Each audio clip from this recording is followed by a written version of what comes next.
baseball season pauses to celebrate its all-stars, there is mass congestion in the National League West. The Rockies enjoying their best run of the year, welcoming the team currently atop the division in the Arizona Diamondbacks. The temperature is never warmer the last couple of years when these two teams get together. For the Rockies, the focus will be acute as they look to knock the D-backs off their pedestal. Baseball is next.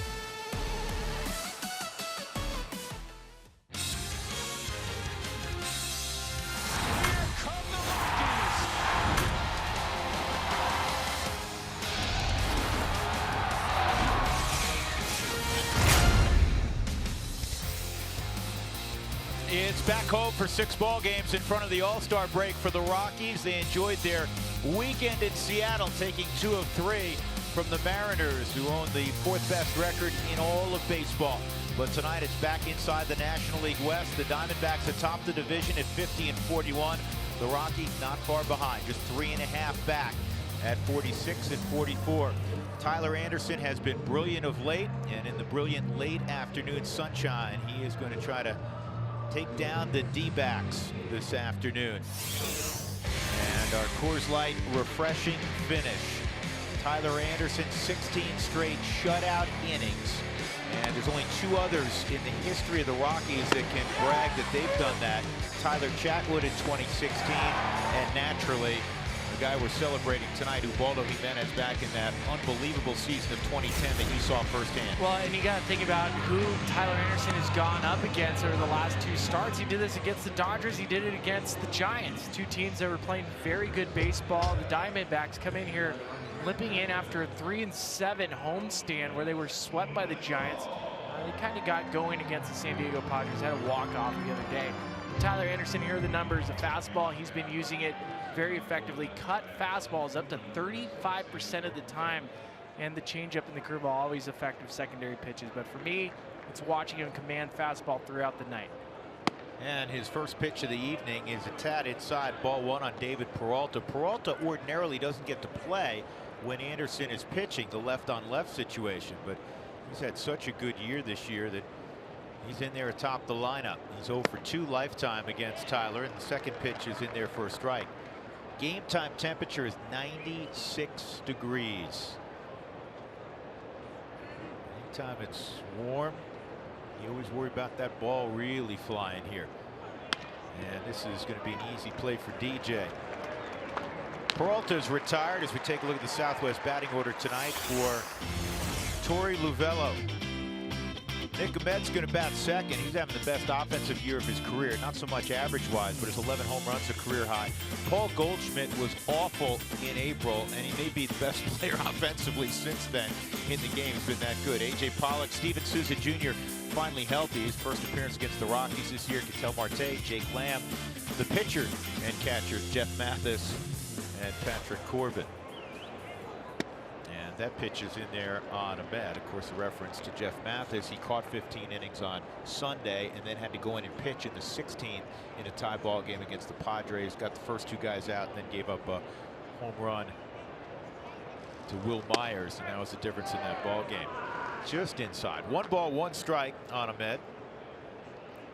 He's known a little bit more for his glove, or probably a lot more, Spilly, for his glove, but he's shown some pop this year. He's shown some pop, doing damage against lefties too. 280 with 4 home runs.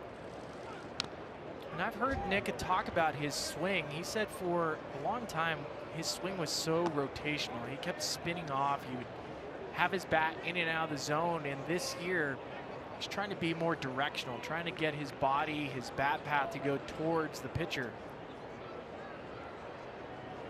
And he's accomplished that. 11 home runs for him, as well as a career high. Well, where's the rule written that just because you get to the big leagues you can't get better once you arrive, right? We've watched Tyler Anderson, we've watched Kyle Freeland, young pitchers get better right before our eyes. Anderson's ahead 1-2, and he spots that fastball in a perfect location. It just was not called a strike, so it's 2-2. Home plate umpire Rob Drake. Chad Whitson a call up. It's at first. Mike Winters, the crew chief, at second. Tim Timmons is at third base tonight. Anderson's ready with 1 out. 2-2 on Ahmed, the shortstop for Arizona. And the slider is down. 3-2. Ahmed, like so many Diamondbacks, has hurt the Rockies this year. He's 9 for 19, including 2 of his 11 home runs. He's driven in 10 in 6 ball games against Colorado. 5 Arizona victories. This ball's well hit to left field. Parra going back, and it's gone. Home run number 12 for Nick Ahmed. And there goes the scoreless stretch for Tyler Anderson. And 3 now of those 12 have come against the Rockies. Well, I know the frustrating part for Tyler Anderson is going to be the 2-2 pitch at the bottom of the zone that easily could have gone in his favor. It's like a cut fastball. He wanted it under his hands, but still wanted to throw a strike. The Supermo, Ahmed just catches him out in front.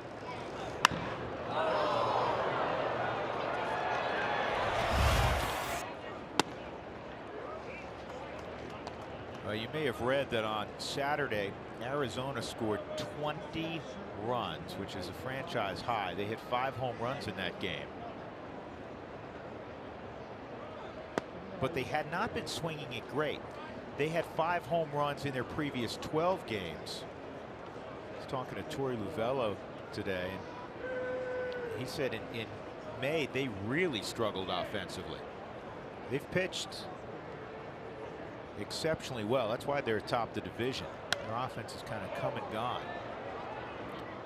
They have the best bullpen ERA in baseball, and when you think of the Diamondbacks a year ago, don't forget this was a top 3 starting rotation in all of baseball this year. They've had some injuries. Taijuan Walker out for the season with Tommy John, but offensively this was a team that we often matched up with the Rockies. We said, hey, this is as good of an offensive unit as the Rockies. This year they're 28th in batting average. It's Goldschmidt out on his front foot a little bit, and Trevor Story will make the catch, so Goldie is retired. 2 outs. That'll bring up A.J. Pollock. Take a look at the Rockies defensively. In right field, with a left-hander on the mound, Noel Cuevas. So Cargo's been swinging it well. We'll get the first part of the evening off. And in the infield, there's the all-star, Trevor Story. And he's an all-star not only because of his offense, he's an all-star because he has played Gold Glove caliber defense again this year, because he was a Gold Glove caliber defender in 2017. In fact, finished in the final, or the top 3 in voting for the Gold Glove last year. This ball is lined to center field, and Charlie's got it. Damage done in the first inning on a solo home run by Nick Ahmed. So it's 1-0 Diamondbacks as the Rockies prepare to face Patrick Corbin.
Mayhew swinging the weighted bat, getting ready to go against the lefty Patrick Corbin. Here's the Southwest batting order for Buddy Black as the Rockies are ready to go. Final 6 before the All-Star break. Blackman, Arenado, Story, and Desmond, always the top 5 against left-handers. And Chris Iannetto bats 6.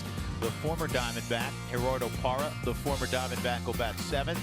Noel Cuevas and Tyler Anderson round out the 9 that will face Patrick Corbin. And for Patrick Corbin, he's 6-3. He has not won a ball game since early June, but that's misleading with wins and losses because he continues to pitch at an exceptionally high level. This guy's tough to hit. This guy is extremely tough to hit. The last 3 starts, to your point, Drew, 3 no decisions, but it's 19 innings pitched, only 13 hits. The guy he does not like to face, though, is DJ LeMahieu. LeMahieu's 15 for 40, a 375 average, but Spilly, check this out. 4 home runs against him. And that's a good pickup by Lamb, and now the easy part, throwing it across. So 1 out, and that'll bring up Charlie. Here's Arizona defensively. An outfielder, David Peralta, A.J. Pollock, and Steven Souza Jr. Here's Souza Jr.'s been out a good portion of this year with a multitude of injuries. The infield's led defensively by the shortstop Ahmed and the first baseman Paul Goldschmidt.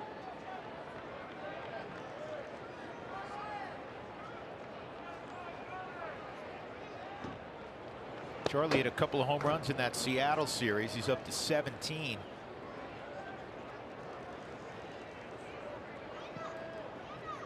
.37 big flies a year ago. And this is chopped foul. And getting that slider count, and the league's hitting about $150 against his slider. It's incredible, and he throws so many different variances of the slider. He throws a hard one, throws one down and in to righties, throws a slower one that he can front hip a lefty. He moves it all around. And he strikes him out upstairs, so there's 2 outs. And that'll bring up Arenado. I was just reading something about how many 3-pitch strikeouts Corbin has had. That's 32 now, which is second only to Max Scherzer in the National League with 40. He's doing quick work. Nolan owns a couple of home runs in his career against Corbin.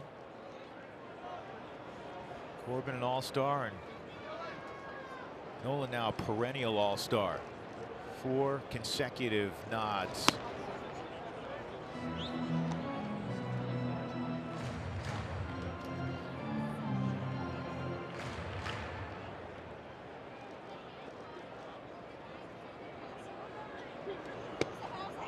One and one. You start thinking of that list of Rockies that have made the most appearances in the Midsummer Classic.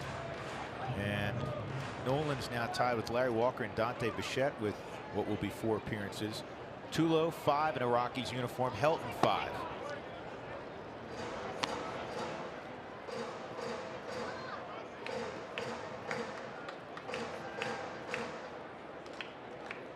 Two and 1 on Nolan.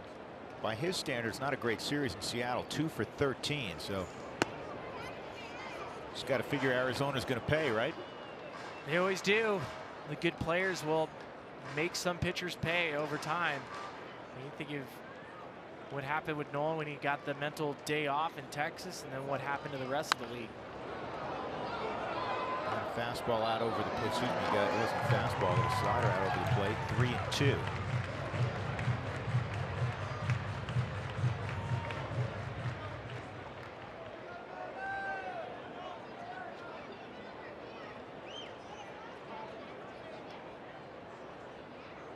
And here is the 3-2.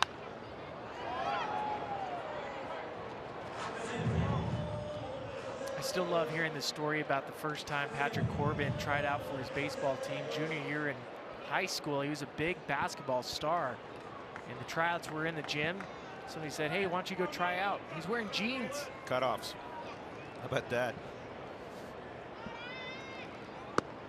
Outside ball 4. So Nolan will jog down to first, and that'll bring up another all-star in Trevor Story.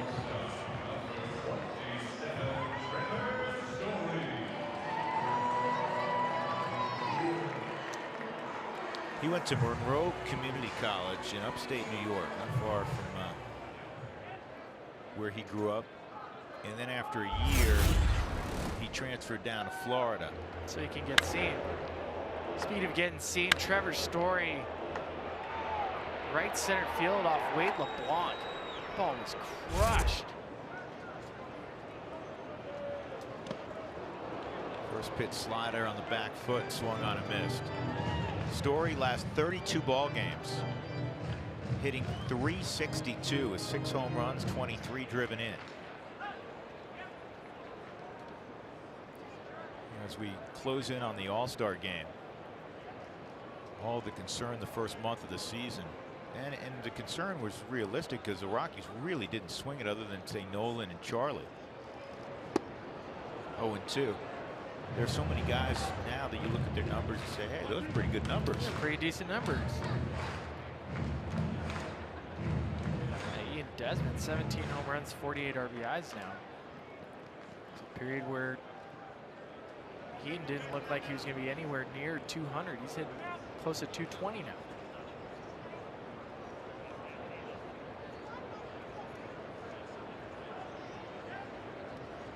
Trevor in battle mode as you look at Desi hoping for an opportunity here in the first inning. 2 strikes on Story. He's had his moments. 5 for 14 with a home run against Corbin. And he went. He had trouble with that slider, all in the same spot. So the Rockies done in their half of the first. It's 1-0 Arizona.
Welcome back to Coors Field. Diamondbacks up 1-0 as we head to the top of the second. And welcome to Toyota Talk 25. Tonight we celebrate Ubaldo Jimenez as number 12 on our greatest Rockies of all time list. Now, Ubaldo had a lot of great moments in his MLB career, but he says that his best moment was buying his grandma a house. He said it was something that he had dreamed about since being a boy, and said how happy it made him. She told me that, or told him that she'd always wanted a house in the country that she was born in, and he was able to get it for her. That kind of shows you a little bit about the guy Ubaldo was outside of baseball. But of course, we want to hear everyone else's memories, whether it was on or off the baseball diamond. Don't forget to tweet us at #Toyota Talk 25. Drew. All right, Taylor, thank you very much. Steven Souza Jr. will lead off in the second inning. Souza Jr. playing just his 19th game this year. Missed most of the first half with a right pectoral strain suffered in spring training diving for a baseball, 3rd week of March. Here's the 0-1, and that's fouled off. And then J.D. Martinez did not re-sign with Arizona. They went and got Steven Souza Jr. to provide some power in a corner outfield spot. If you look at his setup, it is identical pretty much to Paul Goldschmidt. It's a good one to follow. Yep, not a bad one to follow. 1 and 2. So we're celebrating Ubaldo tonight, as Taylor has discussed. Check this out, Spilly. You witnessed it. First 14 starts in 2010. Ubaldo's 13-1 with a 115 ERA. Swung on, foul tip held, and Souza's gone. I want you to think about that for a moment, folks. 13-1, a 1.15 ERA after 14 starts, roughly half you assume are at Coors Field. The opposition was slugging .279 through those 14 games. That's why I said at the time, and I'll repeat it now, if you look back at the grand history of the game, the dominant pitchers that have populated the game over its history, you will be hard-pressed to find a better first half, especially when you consider where Ubaldo was pitching half his games. It's inside, 1-1 on Ketel Marte. Playing behind him, Drew, we knew as a group, as a unit, the Rockies, when they came to the field with Ubaldo on the mound, you knew you're going to win. And it's rare when people say, who's your ace? There are only, for me, 7, 8, 9 guys in baseball that are true number ones. True number ones. Clayton Kershaw is a true number one. And pitch right on the border, not called a strike, and now it's 3-1 on Ketel Marte. Chris Iannetta had the luxury of catching him that season quite a bit. And Chris has now been in the game more than a decade. He said, I've never caught a guy that had more dominant stuff than he did, especially that year. And a walk to Marte. That'll bring up Jake Lamb with one out. For the Win is brought to you by Pizza Ranch. You'll love this one. Throw strikes, man. This is basically what Bud Black told the staff a couple weeks ago. You can check out the numbers. First 79 games, a walk rate per 9 at 3. Since then, it's dropped down to a 2. Trusting the defense, and obviously the runs allowed are going to dip down. And right when we say don't allow many walks, Ketel Marte works a walk. This is slowly hit to second. And DJ, so smart, internal clock, knew he could still get the force, and he did. So with 2 outs, Lamb trades places with Marte, and that'll bring up the catcher Mathis. Slow roller. DJ just makes a good strong throw towards Charter to make sure you get that out. Jake Lamb, who does run exceptionally well out of the left side. Even though the numbers for Jake Lamb, this is probably not an ideal start for Jake. Left on left.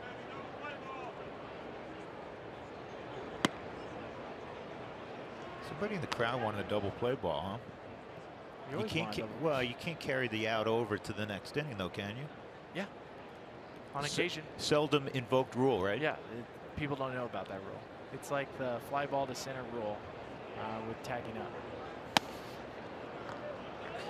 2-0 on Mathis.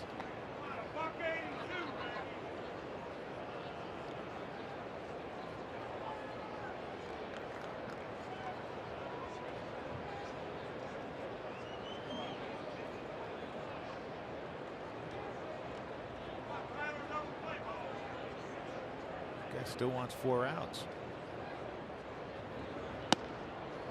And that misses. 3-0. The edge pitch is not being called strikes right now. Looked like he was at the top of the zone. Tyler does have the luxury of the pitcher on deck, but you really wanted to get Mathis in a perfect world and have Corbin to begin the 3rd inning.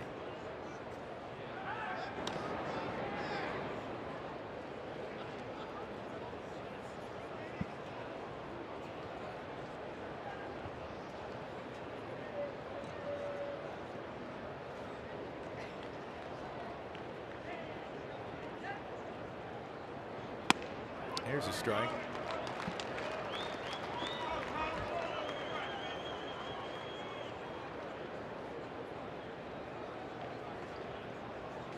Arizona begins tonight a half game in front of the Dodgers, 3 up on the Giants and 3.5 up on the Rockies. The congested NL West, 3-2. watched the Giant game last night. They won in extra innings.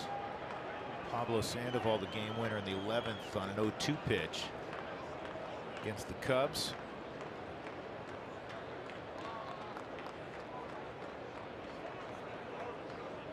Three and two. Lamb will be off. And a bouncing ball up the middle. It's going to sneak into center field. So it'll be first and third with 2 outs.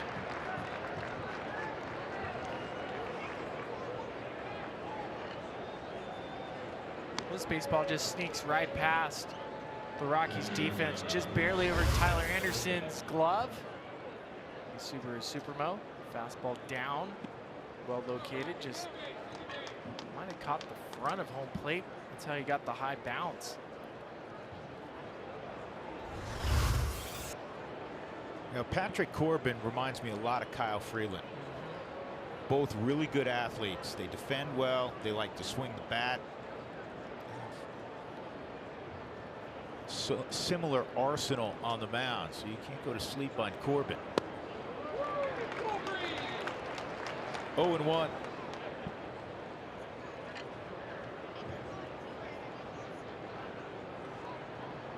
Arizona was at home for 10 ball games, Spilly, as you know, and they went 3-7 before the day off yesterday in Denver.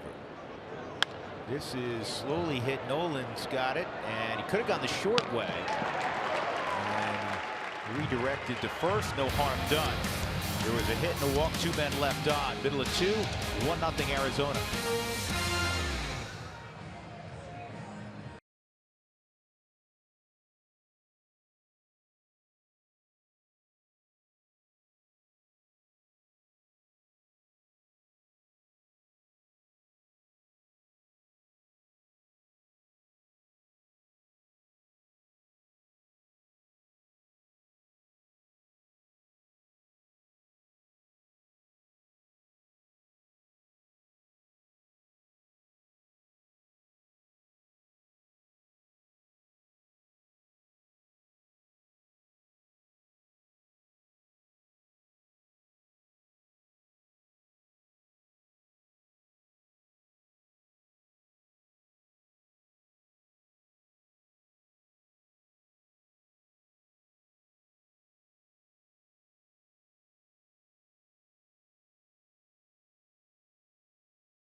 This 25th anniversary moment is brought to you by the Colorado Lottery.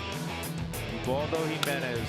No Rockies fan will ever forget this, where the catch Dexter Fowler made, and then Brian McCann last out, ground ball to Clint Barmas, flipped to first, and Ubaldo with the only no-hitter in Rockies history. And the final line, he walked 6, but that was in the first 5 innings, and then he went to the stretch the rest of the way. His average fastball was basically 97 that night, and Ubaldo threw a 2-seamer, so it wasn't straight. Nasty. Yeah, it was a nasty fastball. Whereas Jason Jennings had the longest no-no prior to Ubaldo in April of 2010, when he went 6 2/3. Rockies almost had another one last year. Kyle Freeland against the White Sox, 8 1/3. Remember how nervous we were watching that? Yeah, I was down. I was on pre-post. I wasn't supposed to be doing any sideline work, and that game started to occur. So they're like, Spilly, get down to the dugout. You might have to interview him. So I'm writing down some stuff, and I don't want to jinx anything. But I'm nervous. I'm like, what am I going to ask? What's the first question you ask somebody after they throw a no-hitter? Hey, you didn't give up any hits. Did you know that? It was crazy. The electricity in the field. it felt different than the one I witnessed with Ubaldo in Atlanta because you're in someone else's ballpark. Right. On the ground is short. Ahmed throws out Ian Desmond, 1 out. That'll bring up Chris Iannetta. And let's go to center field once again and check in with Taylor. Yeah, you guys talking about the no-hitter. I was actually able to talk to Cargo, who was in that game. He was playing left field, and he said he was really nervous because it was his first game back from a hamstring injury. I was lucky enough that I had a really good center fielder next to me, which ended up saving the game. Dexter Fowler that night. As soon as they made contact and the ball was in the gap, I was like, I'm going to screw this up because I'm not going to get to that ball. But Dexter made an incredible play. That was a miracle. And he remembers just giving Ubaldo a huge hug after the game. He said it was just unbelievable. It was so fun to be a part of that, Drew. Yeah, again, nobody who is a Rockies fan and witnessed that will ever forget it. And when you're calling it, you're nervous naturally for Ubaldo. And I thought I think it was in the Seattle series. No, it wasn't the Seattle series. It was about a week ago when the topic came up, Spilly. You said that you were thrilled that you were not in center field that night because you don't feel like you could have gotten to that baseball. There's no chance. You've seen me play the outfield. That was an athletic play from a much better athlete. This is sliced foul from Iannetta, 2-2. That was a great play by Dexter, and you know what? You were a good outfielder, and I know it. But that was all self-deprecation. But that was a straight athletic play. It was just sheer speed to get to the baseball. Yes, and I didn't have that. Not like Dexter. 2-2, and Iannetta chops it foul. Had an interesting conversation with Chris today. He's facing a guy who A, is really good, we understand that, and B, he caught last year. And he said as a catcher, when you're facing somebody, especially that you caught, he goes, you want to keep your mind free, but you keep thinking, what would I call here? This ball's line to right. He kept his mind free there and drilled it the other direction. A 1-out single, Rockies' first hit. Folks, when the Rockies score 7 in a game or more, go to participating Colorado Taco Bell locations the next day between 4 and 6 to get your Rockies taco special. Liv Moss at Taco Bell. But you didn't catch, but you can understand what he's saying. He's going, what would I call here? You don't want to do that to yourself. You do not want to do that because there's already enough going on in a hitter's head. Thinking mechanics, what's the count, where am I looking? Hitters have to basically break the plate in half. Am I looking inside? Am I looking away? When you're at your best, you look right down the middle. You don't care about the edges. Patrick Corbin, for a right-hander, lives on the inside portion of the plate.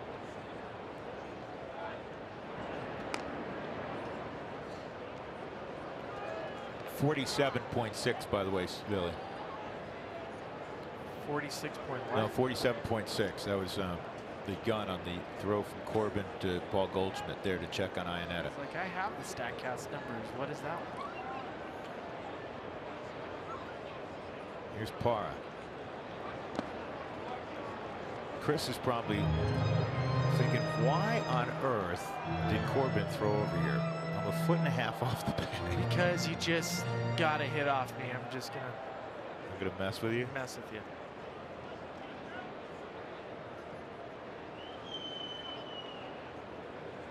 Parra in the midst of another really solid season. Been so good with runners in scoring position. Top 3, in fact, in the National League.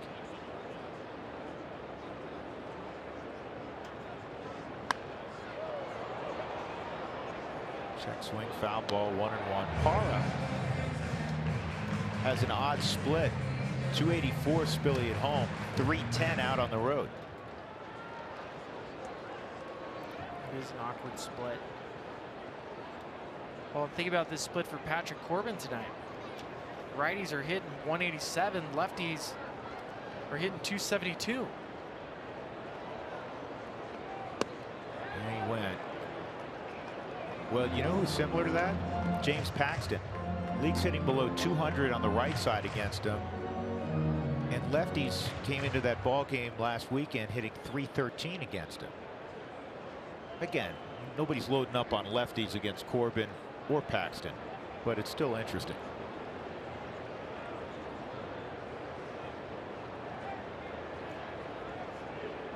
1-2. Slider gets him. 2 outs, 3 strikeouts now for Corbin, and that'll bring up Noel Cuevas.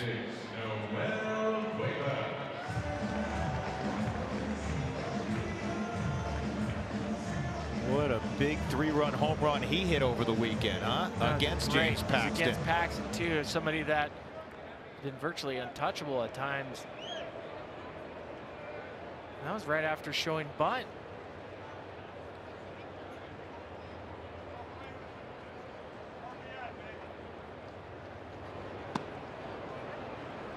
And a curveball for a strike.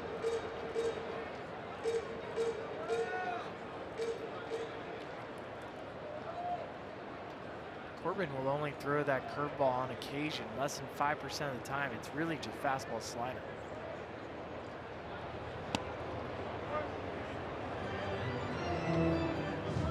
One ball, 1 strike. As terrific as Corbin has been, he has an 8-3 record against the Rockies in his career. He also has a 7+ ERA at Coors Field.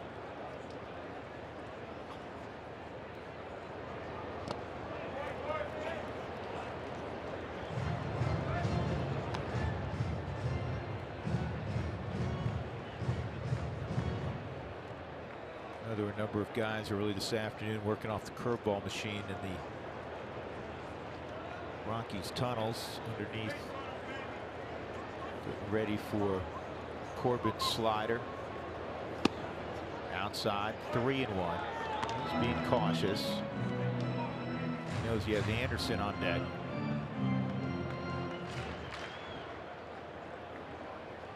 Doubt he's going to get a fastball here.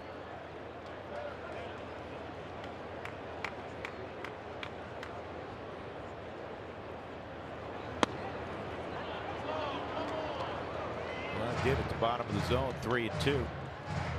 Well, Corbin just trusts his stuff and location. That Cuevas fired at that pitch. It's probably ground out. Now there's a little leeway for Patrick Corbin to throw whatever he wants in this situation. Slider, and it's slashed to left field and foul. That's unfortunate for the Rockies because that most likely scores Chris Iannetta. Running on the play.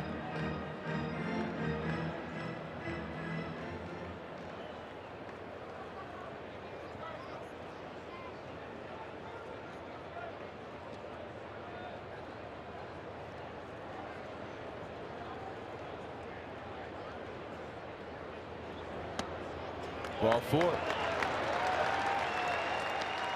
That'll bring up Anderson with 2 on and 2 outs. Rockies trailing 1-0 on the first inning home run by Nick Ahmed.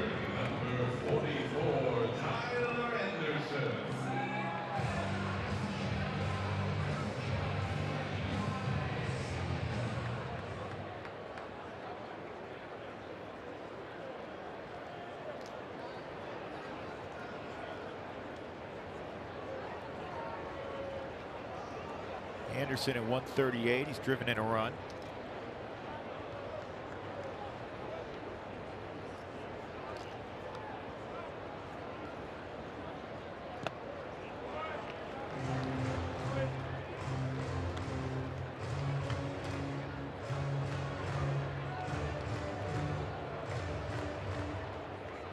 The loss for the Rockies, 6-4 in Seattle on Sunday, snapped a 5-game winning streak. Colorado still won 8 out of their last 10. Playing their most complete baseball of the season. 3 against Arizona before the All-Star break, and then the Mariners come in for 3. Here's the 1-0. And after the All-Star break, the Rockies will go to Phoenix and see Arizona. So 6 of their next 9 against the team currently leading the National League West.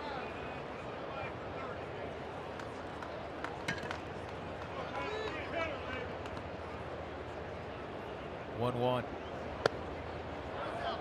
makes matters worse for the Rockies, at least over the last 15 games, is that the Diamondbacks have won 12 of those. Rockies would like to turn that around in a hurry, especially given the fact that a significant portion of those games come in the next 2 weeks. That's right before trade deadline as well. And Record does have a lot of decision-making skills behind it. Well, you know, I know you used the term like to. It's a need to. The Rockies are 1-5 against Arizona this year, and Arizona's in front of them in the division. And right now, as it stands, it looks like the wild cards are going to come out of other divisions. That could change, which means you cannot afford not to play well against the other teams ahead of you in the division. This ball pulled down the right field line, and it is foul. That would have scored 2.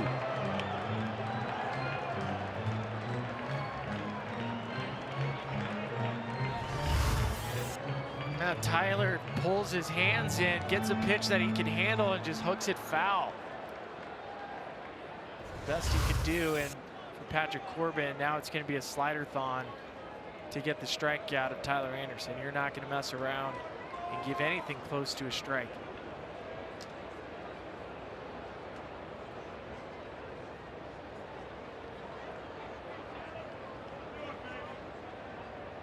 One, 2.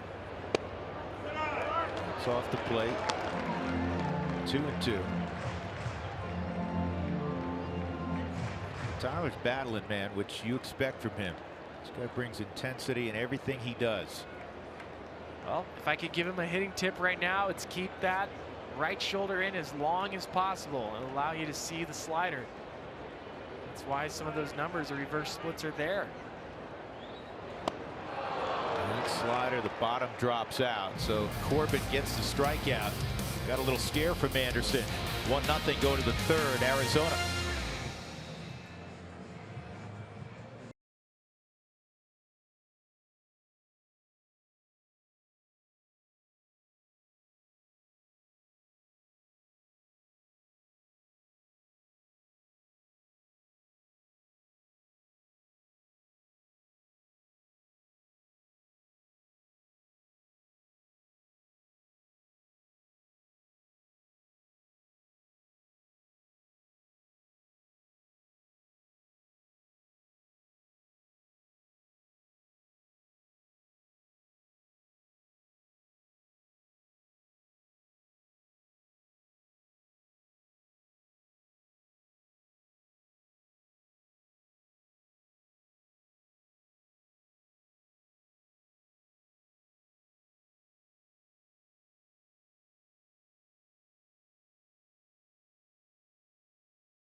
On AT&T Sportsnet is brought to you by Subaru. Love, it's what makes a Subaru. And by T-Mobile, show your military appreciation and use the hashtag #HatsOffForHeroes. And T-Mobile will donate $1 for each post. This photo is from Matt Dirksen, Rockies photographer, and he said there is no filter, no Photoshop, nothing. This is just him taking a picture of Charlie Blackmon walking on the field last week. I'll tell you, Matt does an amazing job. He travels with the club, and he takes like 647,000 pictures a day, and he has a marvelous eye. We go to the top of the third. There's Matt. He's got those fancy cameras going with long lenses. See Bolivia with that camera. You can? Yes. There was like a tire fire down the street. I don't think you can see too well today. They cleared that up. First pitch to Peralta's in there for a strike. He bounced to DJ to lead off the ball game. 1, 2, and 3 in the lineup for the Diamondbacks. Peralta hitting .500 against the Rockies so far this year. Tyler trying to change that. He's ahead 2 strikes.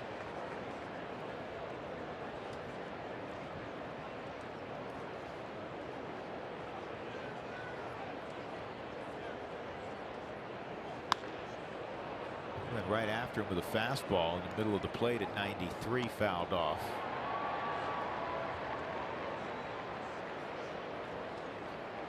Talking to David before the game, said this is one of his 3 favorite cities to visit. And I think that if you polled people in the National League, players in the National League, as we know, Denver would finish right near the top with all of them. That is strike 3. See you later. He enjoys our city. I don't think he enjoyed that pitch from Tyler Anderson much. 1 out. That is the 2nd strikeout for Anderson as Nick Ahmed comes up. The first 10,000 fans through the gates for the Rockies Diamondbacks game tomorrow will receive a coupon for a Nathan's Famous $1 hot dog sandwich. What did you say? They get offended when you say that. It's a hot dog. I know something. Ahmed hit a 3-2 home run his first time. Nolan is either going to run it there or eventually throw. He eventually did throw it, and he finishes shaking hands with DJ, basically. 2 outs. Well, Nolan's trying to create an angle for Ian Desmond. The sun is really starting to set behind the stands in left field, and so he's in line with the sun. Ian Desmond's in line with the sun, so Nolan, knowing how much time he has, is going to create the best angle for Ian to see the baseball. I love it. We've seen in the past Nolan intentionally Bounce it. give him a long hop. Goldschmidt, slider, strike 1. That was dirty. Beautiful pitch. You got Goldschmidt to pop out to short and Trevor Story in the first inning.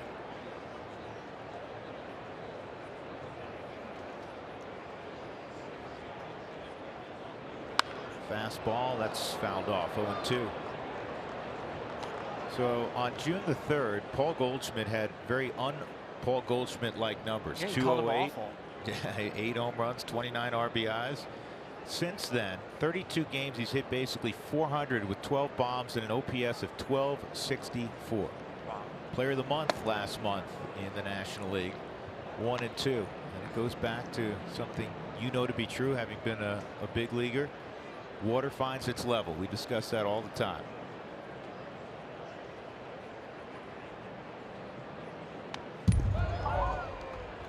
Well, for Goldschmidt, I mean, not all players will find their level. Some guys, if they have a lot of mechanics, it's a big leg kick, it might take him a little bit longer.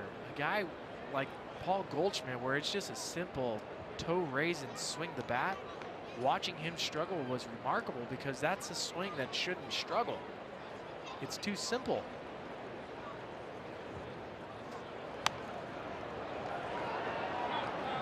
He didn't struggle once he got to Denver. He really hurt the Rockies in that last series sweep for the Diamondbacks.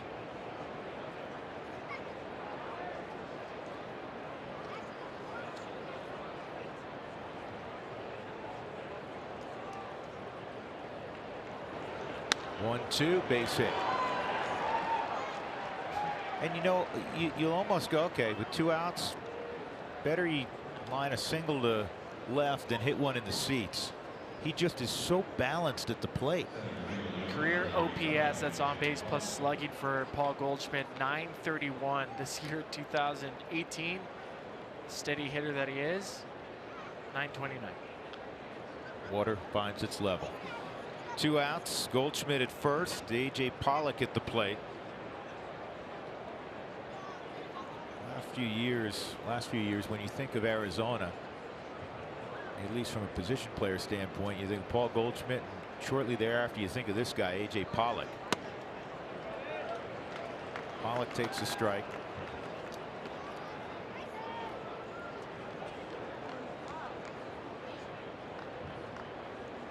You know, last year for many nationally, the Diamondbacks winning 93 games surprised some folks. The Rockies, who share a spring training home with them naturally and see them quite a bit during March, it was not a surprise. They understood what kind of talent they had, especially on the mound. Buddy Black got asked that question a few times last year, and he said, no, we understood that this was going to be a really good club. Kind of an under the radar club. This year, not so much. Once you do it, there's an expectation. Once you get into the playoffs, there's expectation there. And then once you start beating up on other divisions like the National League West did to the other divisions of baseball last year. Down the line, that is foul. An emphatic call by Tim Timmons. So it's 1-2. Well, same thing for the Rockies. You know, I don't think a lot of people thought the Rockies were going to go win 87 games last year, and now their expectations. And that's why when you heard from Nolan a couple of weeks ago and some other guys, and even right now, if you go in that clubhouse and you say, hey, you guys feel like, yeah, you're where you should be with a week to go before the All-Star game, they say, no way, we're better than 2 games over 500. Like how we're playing right now, but we should be much better than where we are. And that's a good thing.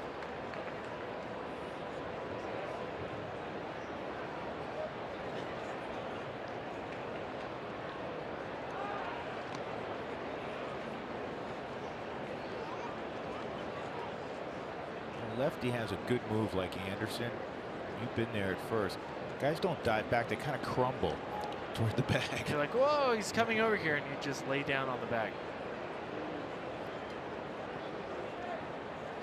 Well, Goldschmidt typically steals about 20 bags a year. He only has 2 this season.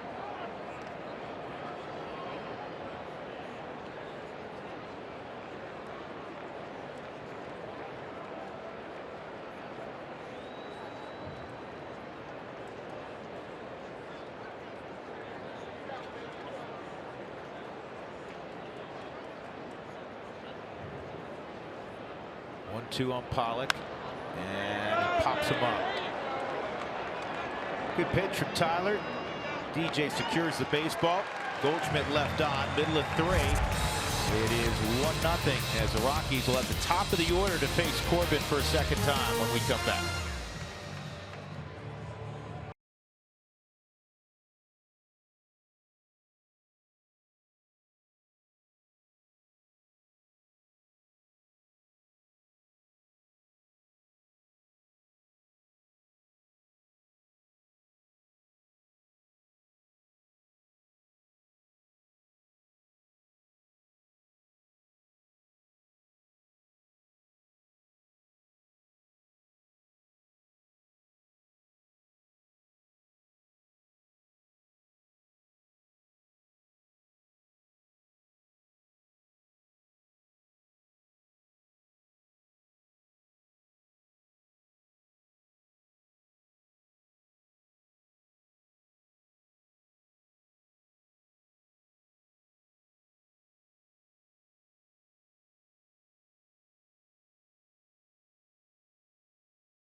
Man, that is gorgeous.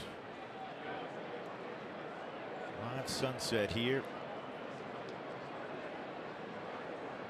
Never get tired of that, huh? Not at all.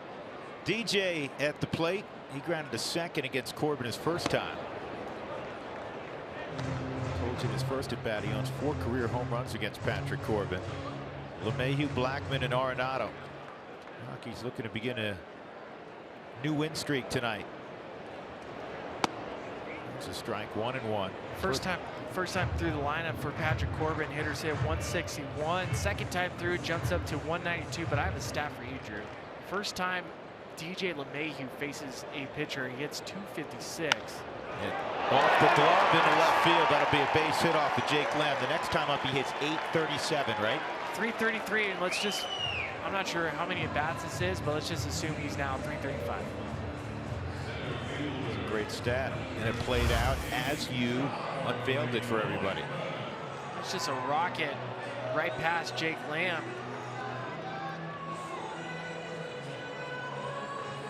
I think that gives people an idea, hopefully, of just how hard these guys hit the ball. Jake Lamb is a third baseman at the major league levels, made only 2 errors all year, and it handcuffed him because it was hit so hard. They didn't give him an error, did they? Better not. No, it's a hit. 106 miles an hour off the bat. 1-0 on Charlie. Charlie has 6 hits against the Diamondbacks this year, but 4 are home runs. And again, he hit 2 in Seattle. 13 of his 17 this year out on the road. All-star Charlie Blackmon again.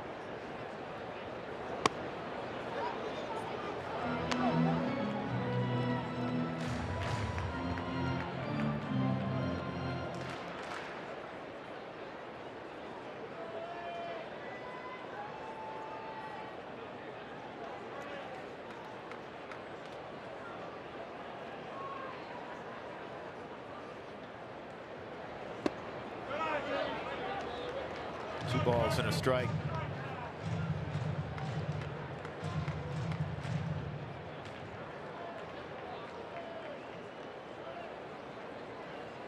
Charlie, his third All-Star game. Of course, he went last year. He also went 2014.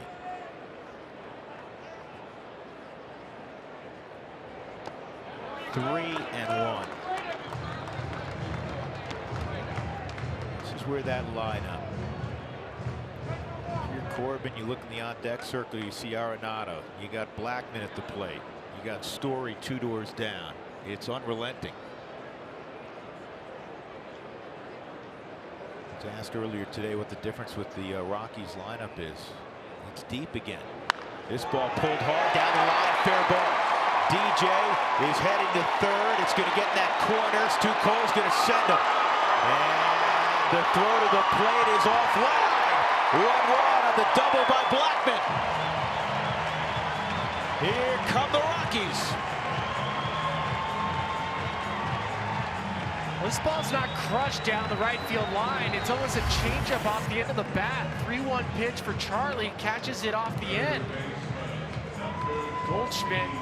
Ball just sneaks right under his glove. I think he expected it to be harder because it wasn't hit as hard. It makes it a much more difficult play in right field for Steven Souza. It almost gets lodged underneath the padding, and that gives enough time for DJ to score from first.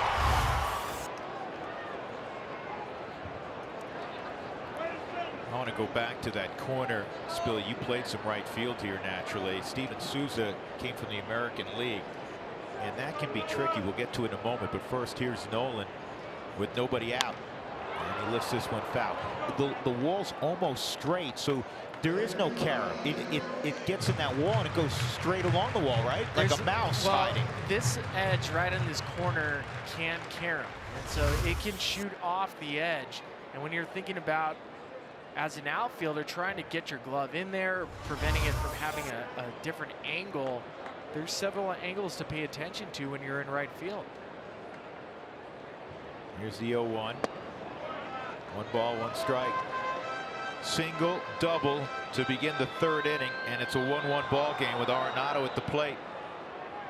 And now you got to find a way to get Blackmon home. When Charlie reaches, he scores almost 48% of the time this year.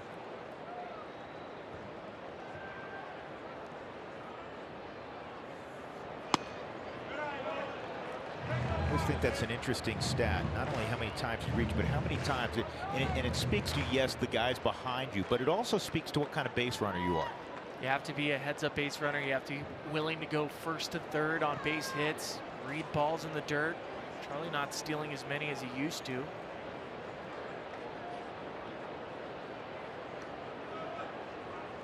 2-1 on Arenado. That is foul. Well, I said Charlie hit a changeup off the bat. It was 81 miles an hour off the bat. And so for Paul Goldschmidt as a first baseman, and when you're seeing the ball come off the bat from a lefty, you're expecting higher velocity. You're expecting the ball to be ripped down the line. RBI Beard. That was his 41st RBI of the year.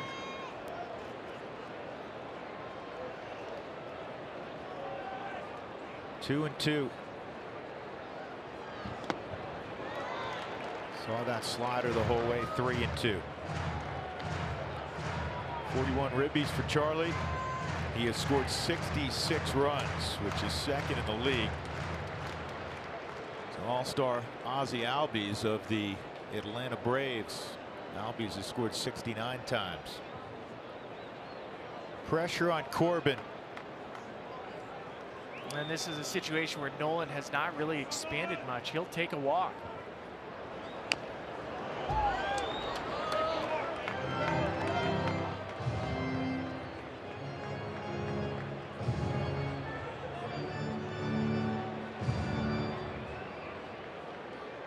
Corbin, like all the good ones with runners in scoring position, gets really tough typically.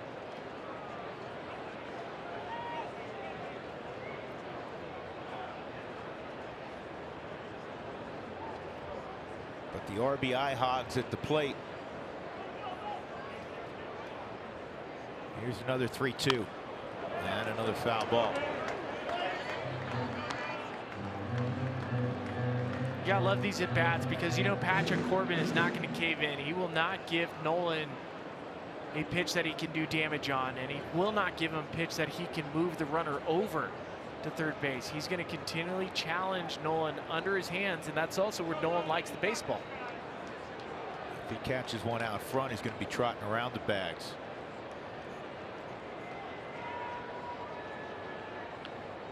Three-two and ball four. To your point, he tried to come in again. Nolan said that's not a strike, and now two aboard for Story. Just think about the growth of Nolan Arenado over the last couple of years. Back in 2015, only had 34 walks in 665 plate appearances. This year, it's basically 370 plate appearances. Already has 45. He's well on pace to break a career record for him in walks in a season.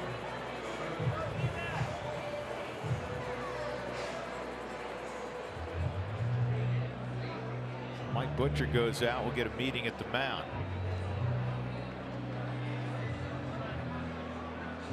See what Trevor learned from his first at bat. He got 3 straight back foot sliders. Swung at the first 2, could not hold up on a check swing on the 0-2 slider. He has demonstrated in his first 3 years in the league that he is a quick study. Last 16 games for Trevor with runners in scoring position. He's hitting 400, 329 batting average with runners in scoring position on the season. So that number has gone up significantly. It's like the Rockies. If you think about the month of April, Drew, as a team, they're 21st in baseball with a 225 batting average with runners in scoring position. Now, the month of July, they're 6th. You knew they were going to hit. Nobody out. Blackman at second, Nolan at first.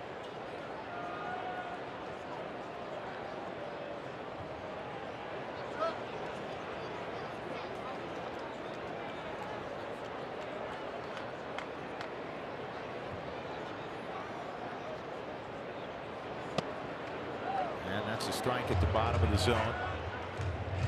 Story has 62 RBIs. That is a franchise record for a shortstop. Prior to the All-Star break, he had the previous record. In his rookie year, he had 57 prior to the All-Star break. And the guy who played here before him was a pretty good offensive player, obviously.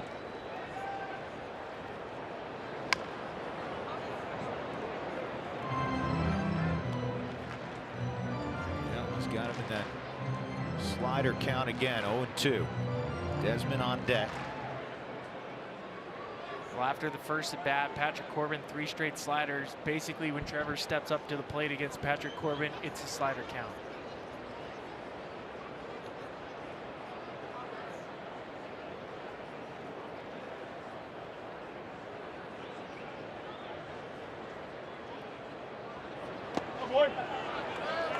Slider low, 1-2.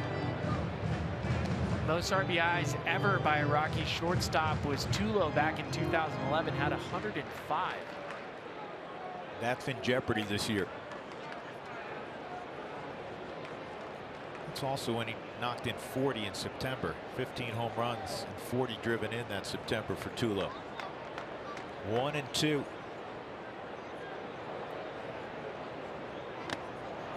And that's held, so a strikeout. He finally did throw a fastball. 1 out, and that'll bring up Desmond. After Trevor saw 6 straight sliders and 2 at-bats, a fastball up above the belt. Supermo catches Trevor behind the baseball. Billy, articulate if you can how difficult that is for a hitter to stay off of, because I think sometimes people at home say, man, that's shoulder high. Why are you swinging at it? Because I just saw 6 straight sliders down and in towards my back foot. I'll swing at anything other than that pitch. It becomes really enticing. Desmond hit a ground ball to Nick Ahmed his first time up. Desi hitting .280 against lefties this year.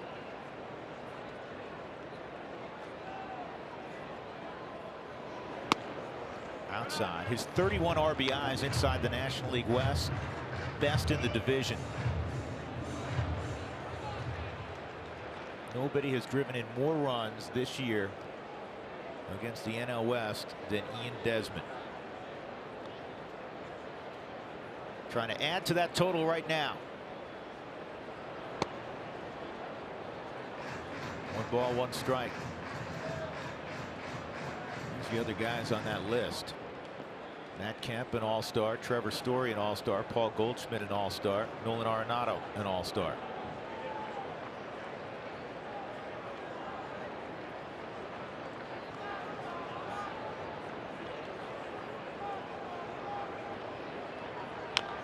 Slowly hit.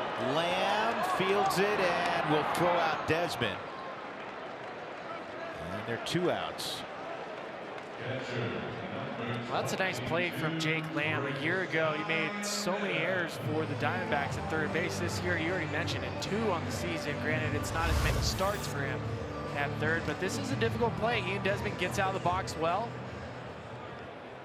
It's just a quick catch, transfer, and on the same right plant foot makes his throw. You know, they're different techniques. And some guys will utilize what he did on slow rollers, go down with 2 hands. Iannetta had a line single to right his first time up. He was fooled there, 0-1. You know, some guys will field it barehanded. Nobody does that as well as Nolan. Some guys just with leather and then make the transfer. He'll go down with both hands at the same time and field off his off foot. And it worked well for him there. Rockies need a 2-out knock.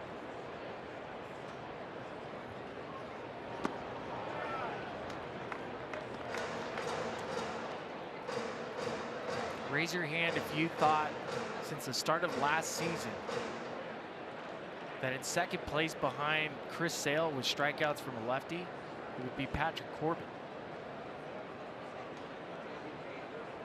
I'd have guessed his teammate in front of him, Robbie Ray.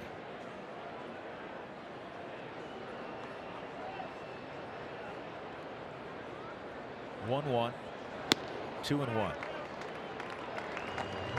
And again, Corbin is going to be careful with Iannetta because Iannetta hits from the right side. And on deck, you have Parra left on left. Not that he wants to load the bases. And the splits kind of lean towards the favor of a left-handed hitter. Iannetta hits it high in the air to center field. Pretty well hit. Going back to Pollock. And he'll make the catch. And Chris got that on the barrel. He missed it by a smidgen. Rockies get a run on the double by Blackman. They even things up at 1 as we go to the 4th.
One Diamondbacks and Rockies as we continue our celebration of Ubaldo Jimenez as the number 12 greatest Rocky of all time. And when we do this, Spencer wants to get in on that action. Like I said, if we are celebrating Ubaldo Jimenez, sign me up. April 2011, and then my parents put that picture on a t-shirt. What do you think about that? I mean, I kind of want one of those t-shirts. That's a good photo. That's a beautiful photo. I remember, Taylor, that in 2010, and it was before that also, but there was so much conversation, and well, there should be, about Ubaldo. And Jim Tracy was asked innumerable questions throughout the year about Ubaldo, and he always called him Chief. And I thought it was appropriate because it was in reference to Go ahead. One Flew Over the Cuckoo's Nest. Yep. And yeah, he loved it.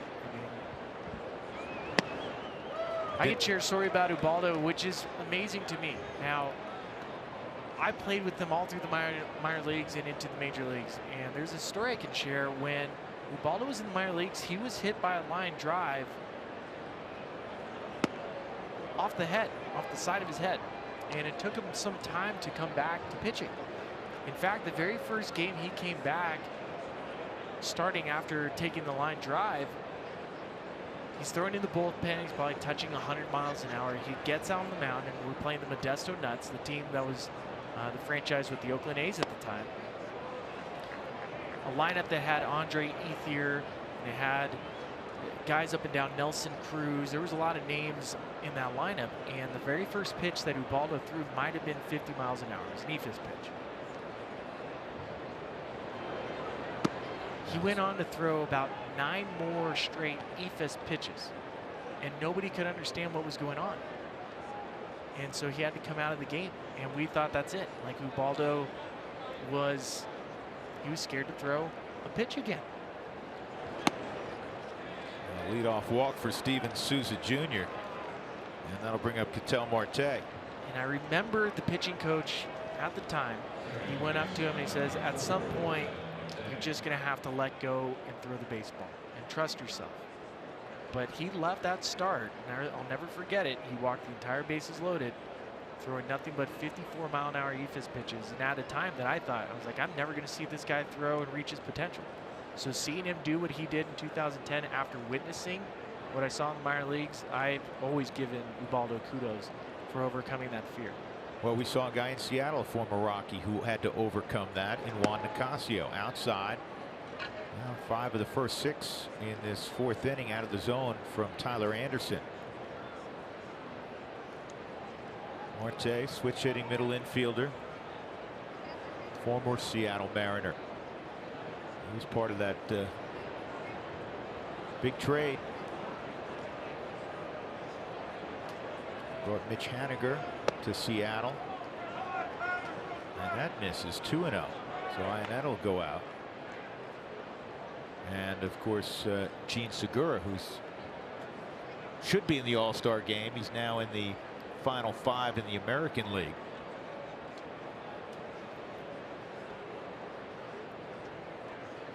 Marte came with Taijuan Walker from Seattle. Walker's going to be out well into next year. He had Tommy John surgery. Real good year last year on the mound for Arizona. 2-0.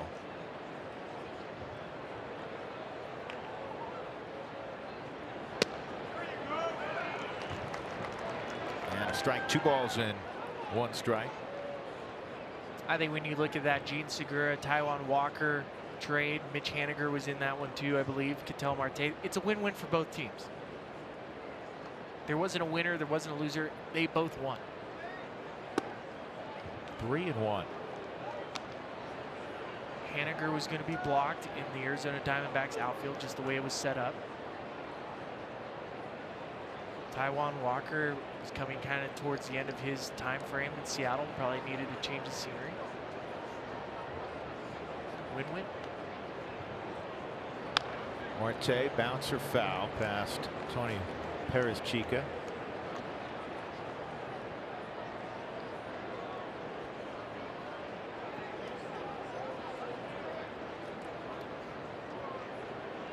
Outstanding Tuesday night summer crowd.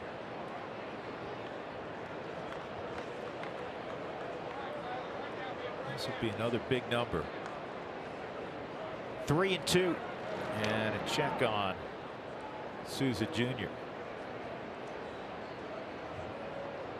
First base coach for the Arizona Diamondbacks, one of the most well-respected first base coaches in all of baseball, Dave McKay. He was one of La Russa's guys forever. 3-2.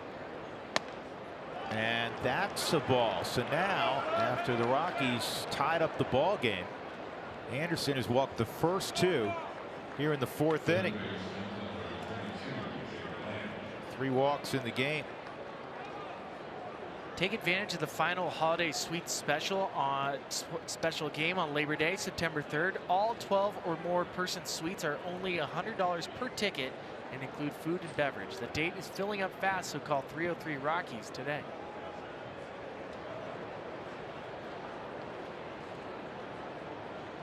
Jake Lamb 0 for his last 12 at the plate, and he takes inside.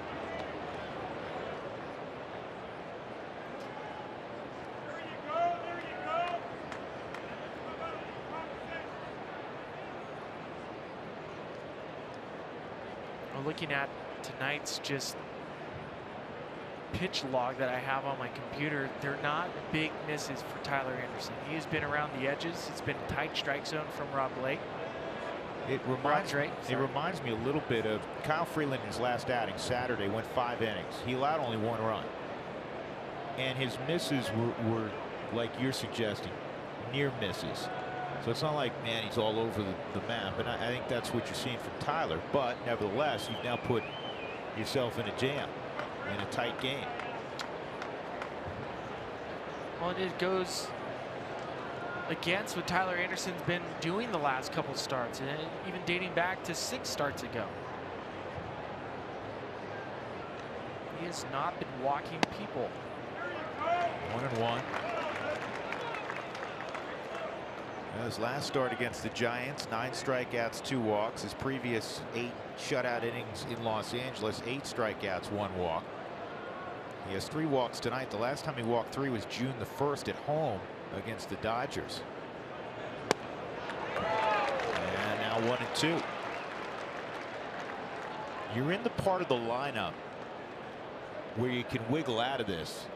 In that Lamb left on left hitting 7th, then you have Mathis and the pitcher coming.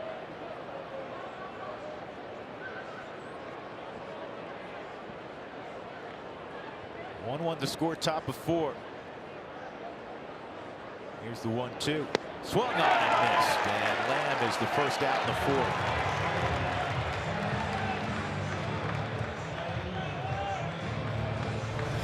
Third strikeout for Tyler. Subaru Supremo, a slider down and away. You don't want to miss down and in to Jake Lamb. You can notice how the front hip, how the front shoulder are pulling out.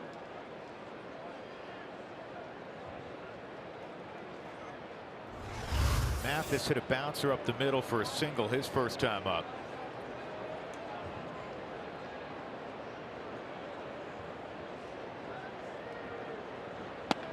And that looked like it may be a strike. Gets a little bit low. 1-0.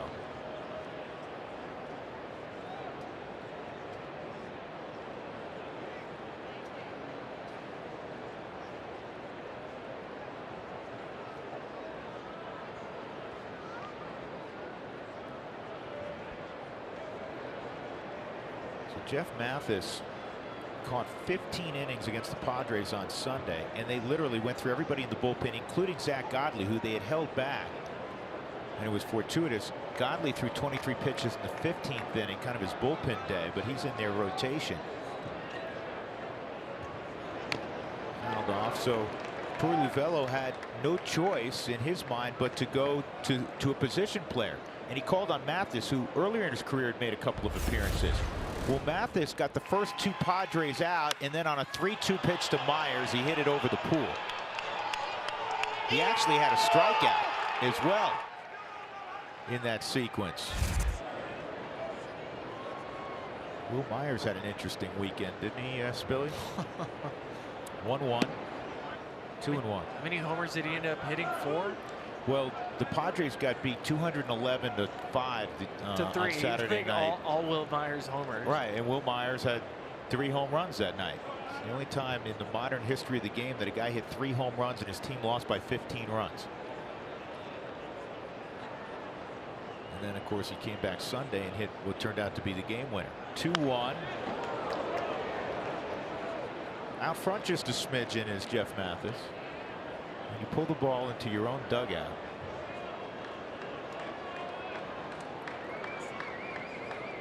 Some of your buddies yelling, way to get the bat head out, right? Yeah, good job.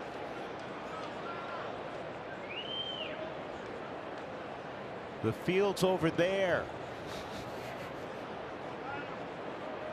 Guys are cruel, aren't they? They are mean to each other. 2-2.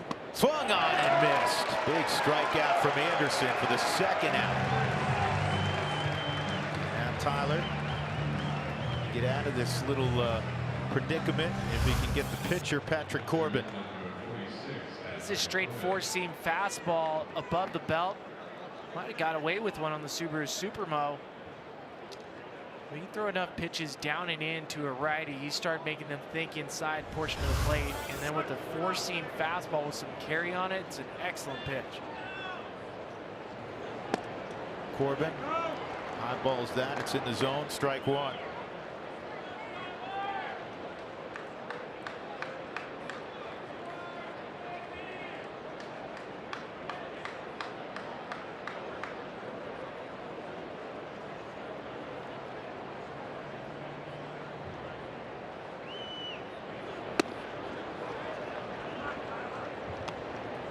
Clock just moved a minute or 2 past 8 in the evening in the Mountain Time Zone, and it's still 91 degrees. Diamondbacks are saying, man, it's really cool here. Yeah, it's winter weather. 2-1. I'm going to pay attention to Tyler Anderson. If he can wiggle himself out of this inning and find a way to get Patrick Corbin, I have a feeling he's going to ask who played Rob Drake, played umpire Rob Drake, where many of those pitches and where those misses are. And oftentimes you'll hear a pitcher and you'll see them have a quick discussion. I really feel like those are really close, and you might say those are well off the plate. I don't think it's going to be like that, though. 2-1.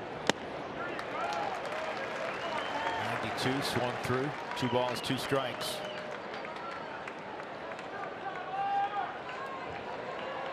And if you are going to communicate with the umpire, that's how you do it. Not showing him up in front of everybody, not being demonstrative on the mound. As you're walking off, you can have a quick conversation and be done with it. Make one more pitch here. 2-2. He does. And Anderson had an interesting inning. He walked the first 2 and he struck out the next 3. 1-1 going to the bottom of the 4th. Gerardo Parra will begin things.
Here's our Central League High-Speed Challenge question. Go to AT&T Sportsnet RM on Twitter to cast your vote. We'll show you the results during our post-game show.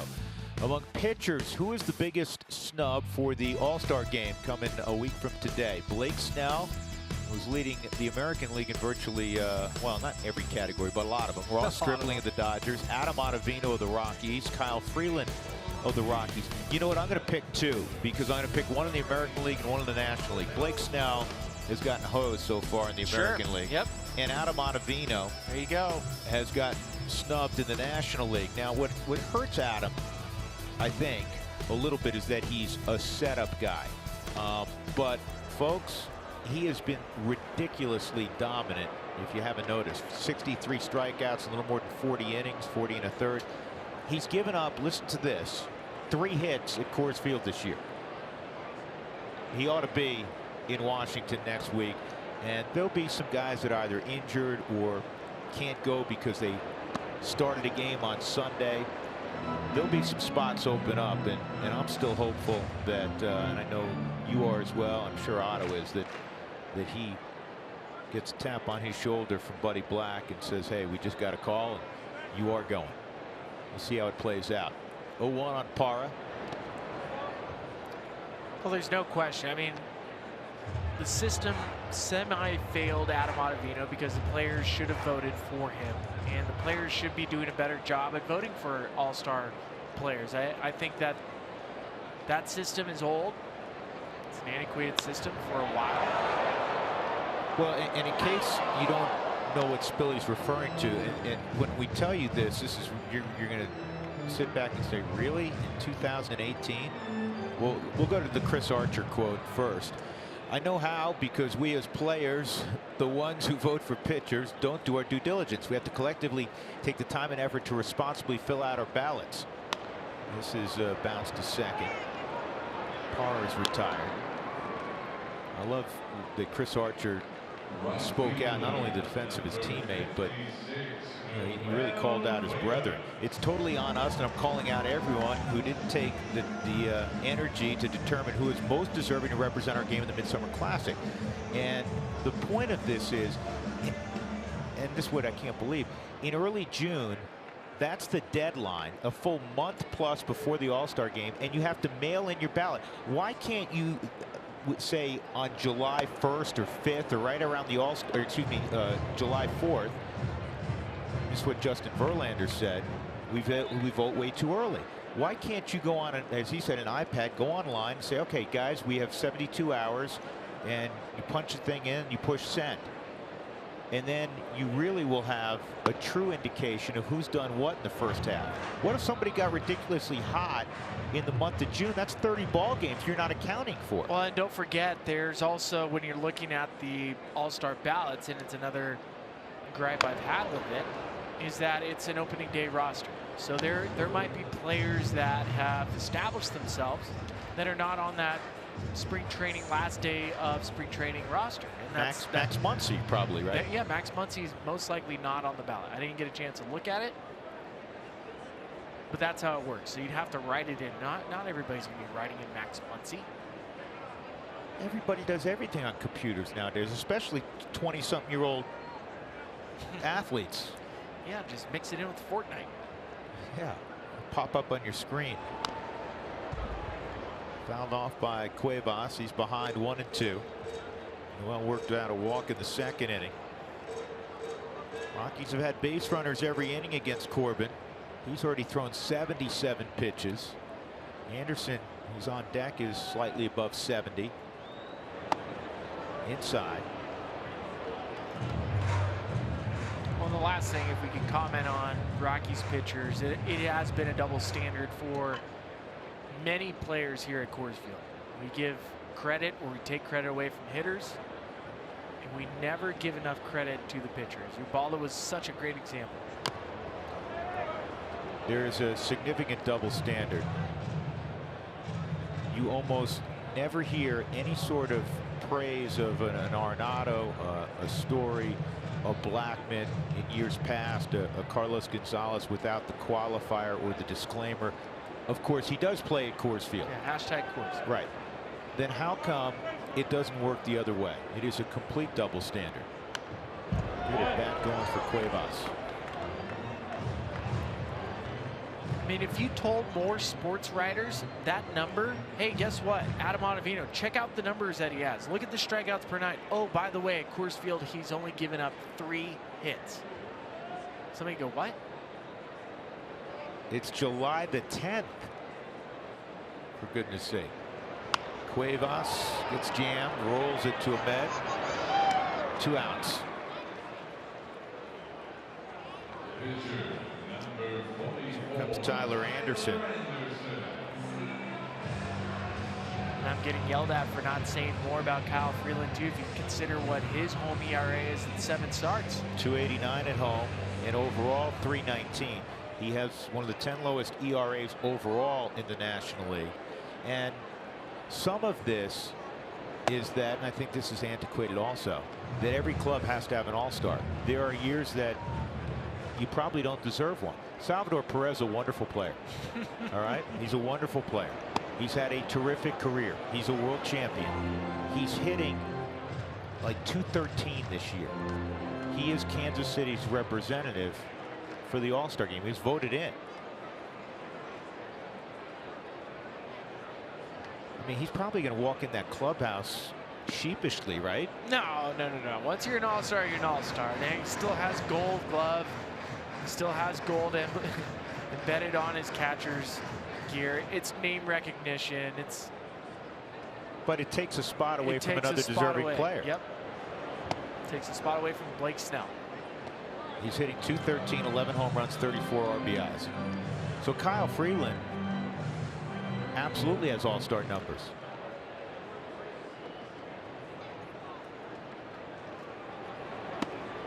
Inside, 3-2. You know, if you're going to take a Royal also. But Merrifield? Yeah, and I know you were talking about him on MLB radio. That's outside. Anderson draws a walk. How about that? For 2 outs, LeMahieu will come up.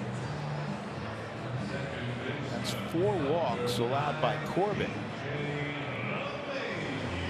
Anyhow, with Merrifield, 303 average, 5 home runs, 29 driven in. He steals bases, 16 bags. You know, probably more deserving. Sure, but again, when we think about All-Star Game, it doesn't have the same allure that it did a couple years ago, and I'm so thankful that it's not dealing with home field advantage for the World Series. Yeah.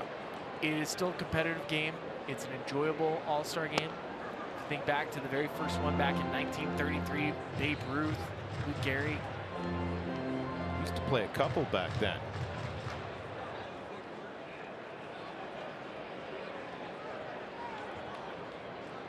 I love the All-Star game, but there are still aspects that need to improve. 2 quick things you would do to improve it. Number 1 is allow players like Ichiro or Madison Bumgarner to compete in the home run derby. Number 1. There's no rule against it.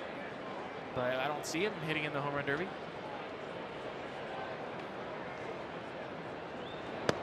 Outside, I don't know if there is that would preclude Ichiro because he's not on an active roster, but there's no rule that says a pitcher who's on an active roster can't participate.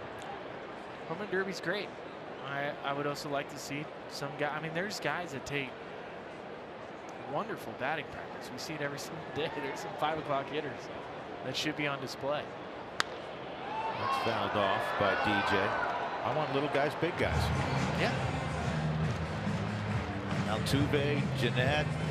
Yeah, that'd be their great. buddies. Yeah, versus, you know, all the Goliaths, Giancarlo and Judge. Judge would be awesome. Pitchers versus hitters. I mean, there's all kinds of ways to separate. You know, how about that? The pitchers get a group they can put together. Active versus old timers. You can have different branches. DJ pops this up to shallow center field. Pollock coming on, and he'll make the catch to end the inning. So we move to the 5th inning, tied at 1. That is Denver.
game.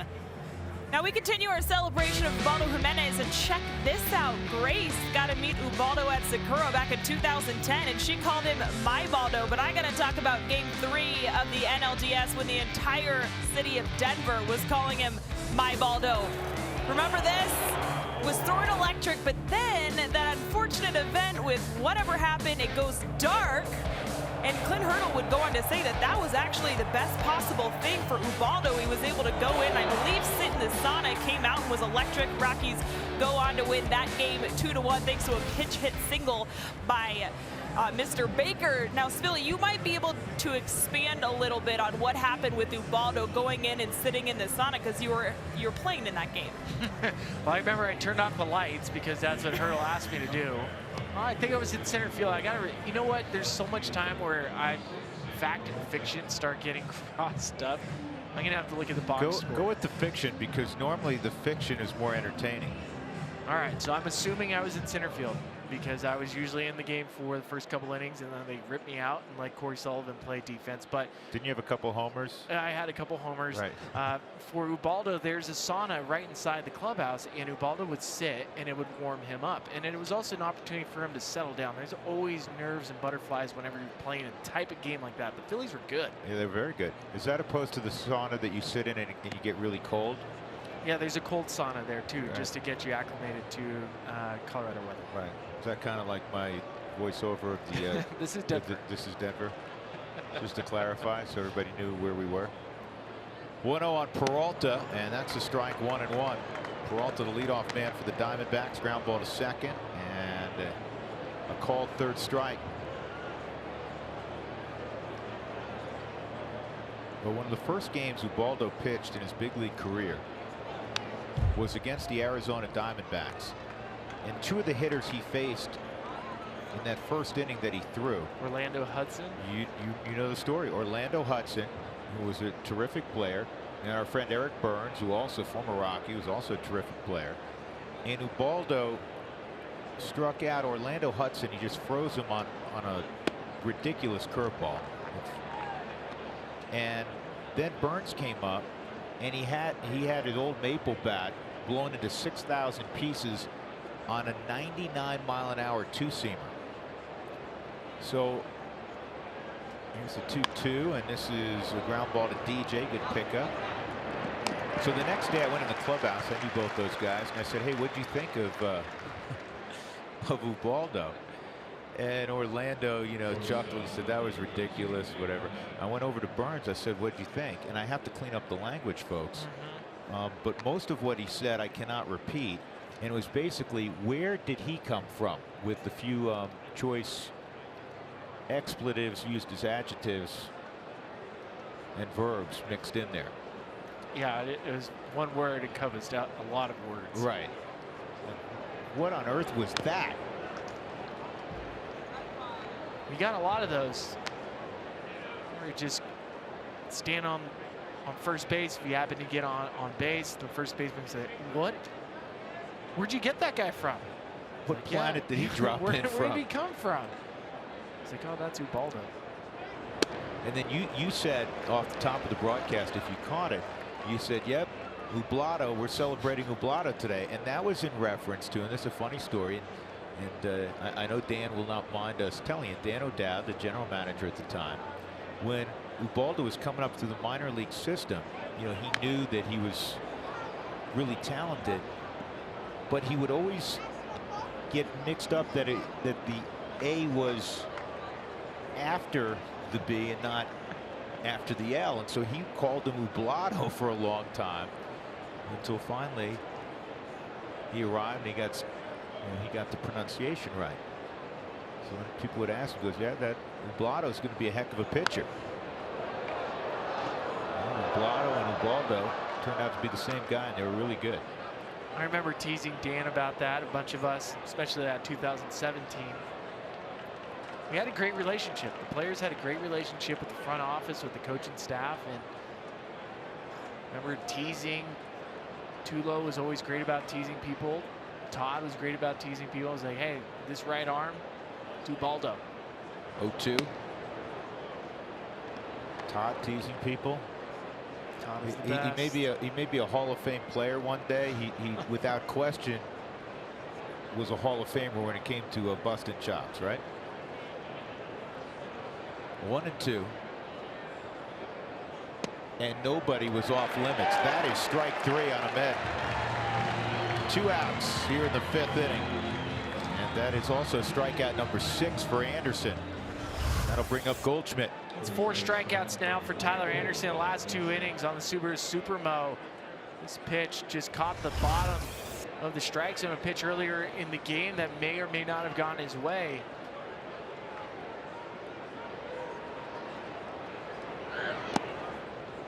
And FYI, I was in center field in that 2007 game, so I did technically turn off the lights. I couldn't. I was in the outfield. But you did not hit 2 home runs in your first 2 ABs? No. I made that up for you. Yeah. Here's the 1-0 to Goldschmidt. And that's in there for a strike. If you remember back to 2007, that game, when the lights went out, it was a little frightening. There was a little bit of hysteria maybe coming from us ball players running off the field because you're not accustomed to the lights turning off. It's also right there, 1-2. The things you don't expect to happen at the old ball yard. Crowd involved. Here's the 1-2 on Goldschmidt, and he got it. What a job by Anderson to the top of the order. 1, 2, 3, including a couple of punch outs. We go to the bottom of the 5th inning. The Rockies won, the Diamondbacks won. And the Rockies will have Charlie Blackmon to lead things off upon our return.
First 10,000 fans through the gates for the Rockies-Mariners game on July 13th will receive a Dinger foam hat, courtesy of Xfinity. You look at the pitch count, Spilly, for Patrick Corbin as he starts out. Charlie with a strike. Charlie a double to score the Rockies' only run. That's inside, almost got him.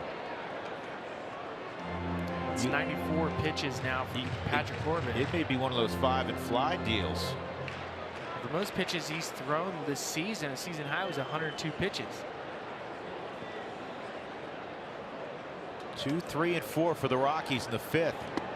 And that skips up there, 2 and 1. The Rockies have had at least one base runner in every inning. 3rd inning, the first 3 guys reached. Base hit from DJ, Charlie the double. Nolan walked after a lengthy at bat behind him. And that's low, 3 and 1. You're hoping the Rockies at the very least would get a couple runs because Charlie's standing at second base with nobody out. Trevor struck out. Desmond grounded out, and Chris Iannetta hit a pretty deep fly ball. 3-2. That was a slower slider from Patrick Corbin. Excellent pitch to throw to Charlie on a 3-1 count. 97 pitches. Only 3 times this season has Patrick thrown over 100 pitches. (3-2). And Charlie pulls that foul into the crowd.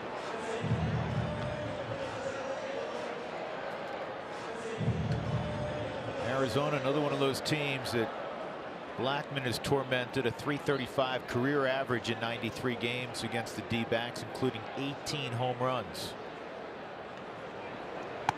And he got tied up there. 6 strikeouts for Corbin. Tyler Anderson through 5 has struck out 7. Nolan's walked twice. You were referencing the fact that Nolan has taken more walks. He has the highest walk rate by far in his career this year.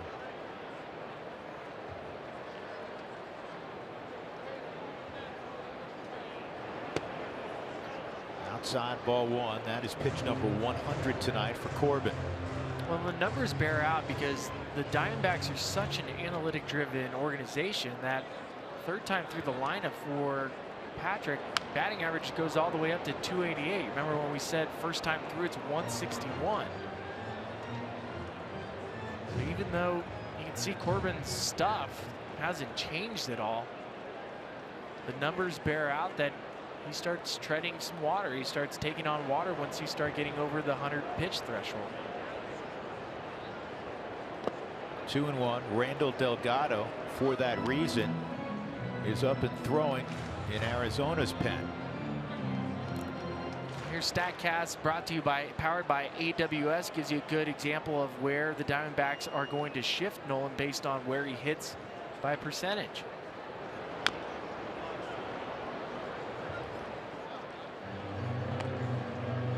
Tough guy to square up, but the Rockies have worked a lot of counts with Corbin, and that's why he's well over 100 pitches with just 1 out in the 5th inning.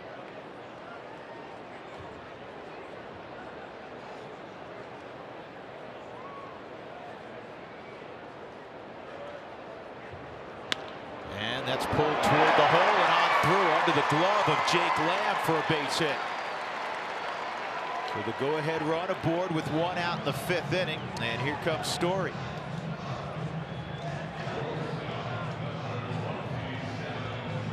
Nolan on for the 3rd time. It's a short slider for Patrick Corbin. It just stays down on the dirt. Doesn't give that in-between hop that Jake Lamb was expecting on the Subaru Supermo. Notice how his glove flinched up.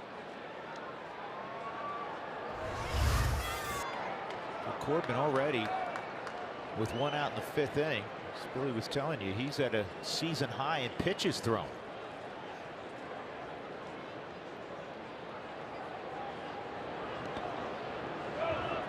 Dirt ball handled nicely by Mathis.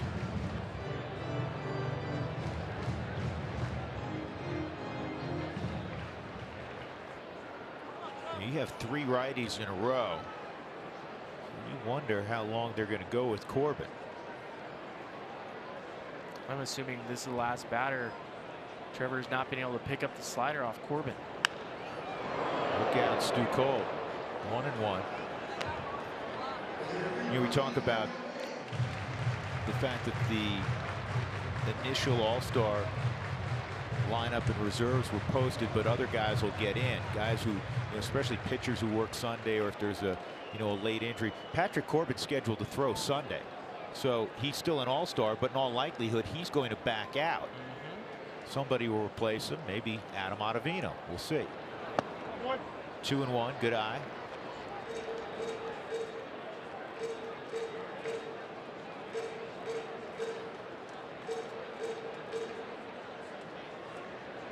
So have we? I don't believe we've still received confirmation whether that's a hit or not for Nolan. Well, there's no error on the board, and there's a hit up on the board, so it's a hit. This ball's driven to left field, but it's right out. Oh no, it's misjudged by Peralta. Nolan heading to third, Story into second. A break for the Rockies. He was hit so hard, Peralta misplayed it. This is just misplayed from Peralta. We mentioned earlier, when it's over 90 degrees, the ball will travel a little bit further.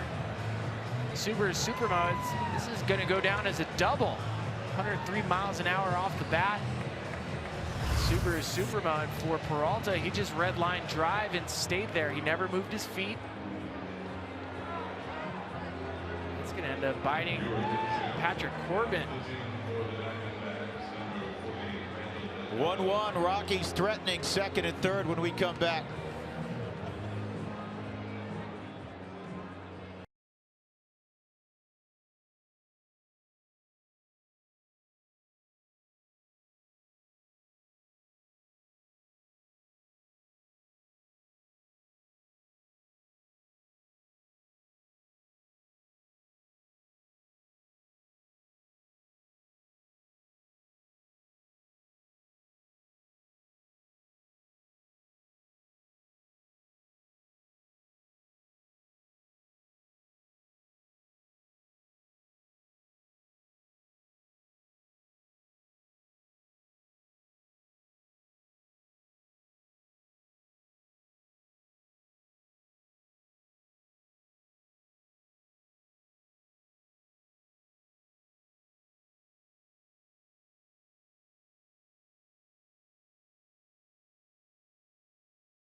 But the Rockies threatening to change all that. They have Arenado at third, Story at second, with Ian Desmond coming up.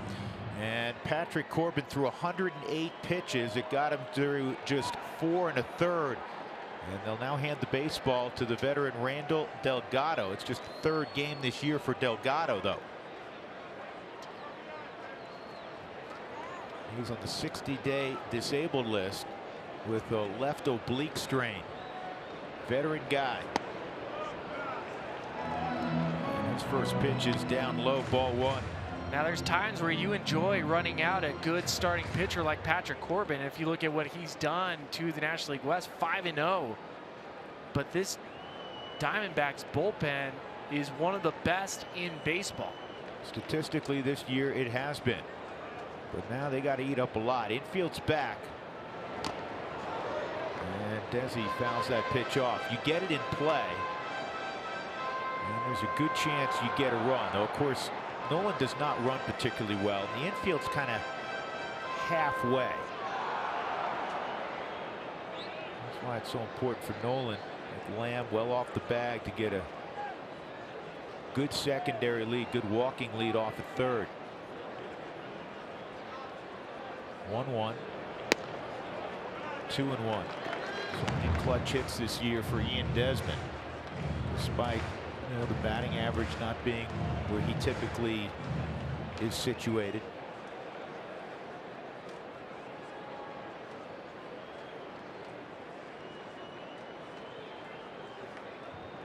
Here's the 2-1, way outside. 3-1. Nice athletic block by Jeff Mathis, always known as an excellent receiver and pitch caller behind the plate. That saved a run.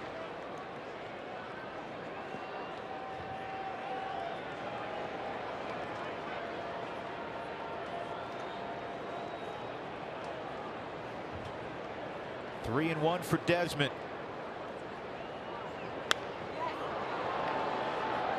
Kind of a semi-check swing, kind of a 3/4 swing for Desmond. He went yes, yes, yes, no, but the no came too late, so it's 3-2. And that's because Randall Delgado, his best secondary pitch is a changeup. That was an 86-mile-an-hour changeup. You're looking fastball 3-1. He sells it with the short arm action. Get it in play here, 3-2.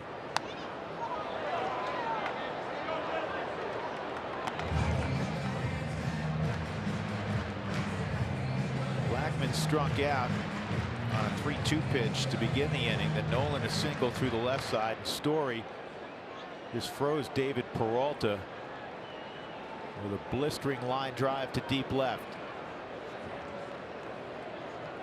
Rockies trying to snap an 8-game losing streak at home to the Diamondbacks.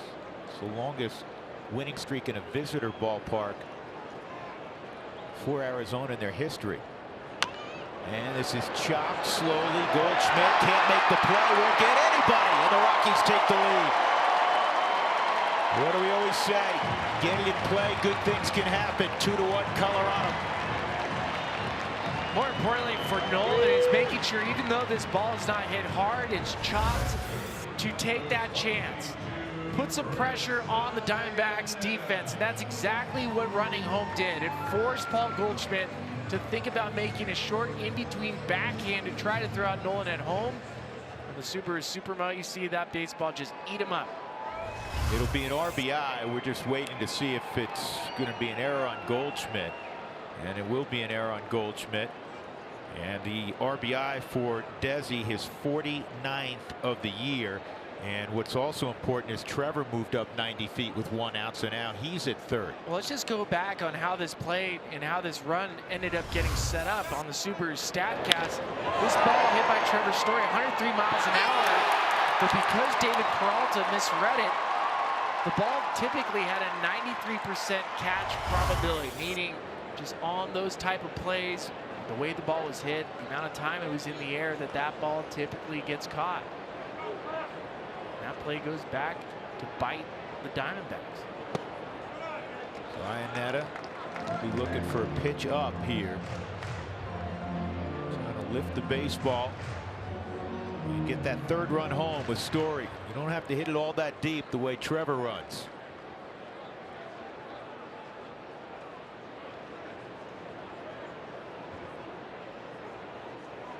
Desi a threat to go at first. Popped up on the infield.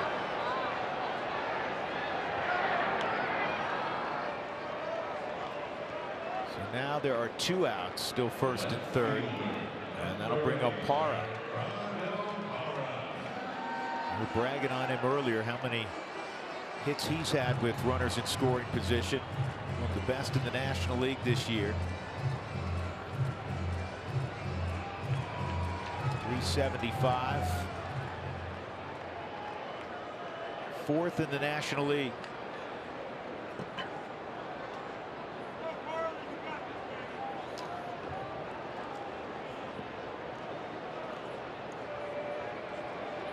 Desi takes off. I don't think they throw through.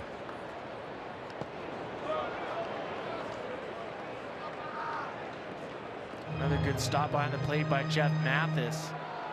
We're talking about how good Gerardo Parra has been with runners in scoring position. He started the season 0 for 9. Since that time frame, 21 for 47. That's a .447 batting average. See the guys better, just Kemp, Brian Anderson of Miami, and Eugenio Suarez, who's had a terrific year for Cincinnati. 1-1. I'm looking at the positioning now defensively up the middle, and it's just too far to go for either middle infielder. They're just going to hold their defensive ground. There's so much space. Ketel Marte has no chance to cover second. I think that just he slid over a little bit where he was a moment ago. He didn't have much of a chance. But baseball in 2018, position players will move in between pitches.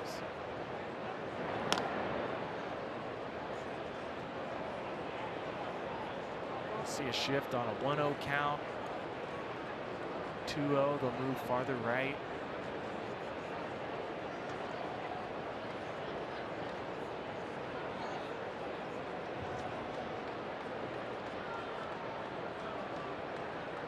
Desi takes off, and this ball's hit well to right center field. Going back is Souza. He makes the catch. That saved 2 runs. A terrific catch in deep right center by Steven Souza. But the Rockies have moved ahead. It's 2-1 as we go to the 6th.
Rockies baseball on AT&T Sportsnet is brought to you by Southwest Airlines. Low fares, no hidden fees. That's transparency. Well, congratulations to Buddy Black. He's going to be at the All-Star game as well. I don't know if you caught this, but the manager for the Los Angeles Dodgers, Doc, has included and asked Buddy to be on his staff. Of course, Dave and Buddy are very good friends. So he'll be going to Washington, part of the National League coaching staff. I just love how Dave Roberts asked Bud Black with the rose at his house last year when they were finding out who was going to win Manager of the Year. That was a great setup. They not only are good friends, they live fairly close to one another in north of San Diego, and so they say, hey, let's do this at the same time. And so the shot during coverage of it was those guys sitting there having a cocktail in the backyard. That was great. It was perfect. And afterwards, sitting in the backyard, Dave Roberts said to Buddy, he said, hey, you want to be on my coaching staff? So Buddy's known for a while. Yeah, he's known for a long time. 2 strikes, Tyler Anderson ahead of A.J. Pollock in the 6th inning. The Rockies ahead 2-1.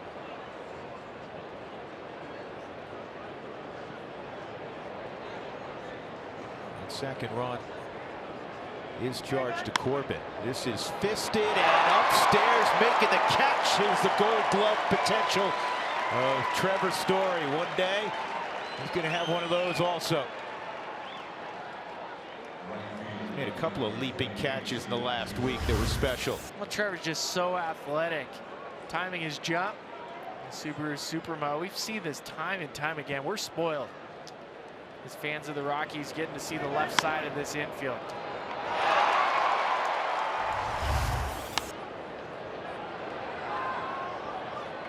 Well, think about it. In the infield now, there's 9 All-Star selections for the Rockies. Ian Desmond's been to a couple All-Star games. DJ's been a couple times. Trevor's going for the first time. Nolan going for the 4th time. Here's Souza Jr. 1 ball, 1 strike.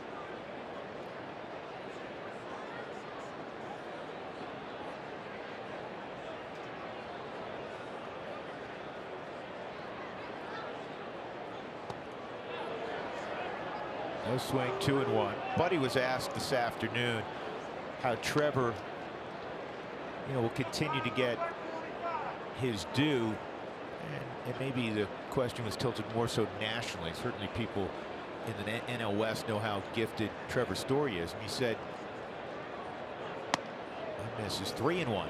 When he gets into the ball game, Brandon Crawford's going to play for 4 or 5 innings, whatever it is. He said, hopefully he'll have a play or two where he can demonstrate that great athletic ability he has, and then the whole world is looking in and sees that. Souza Jr. was taking his gear off. That was on the outside corner, top of the zone, 3-2.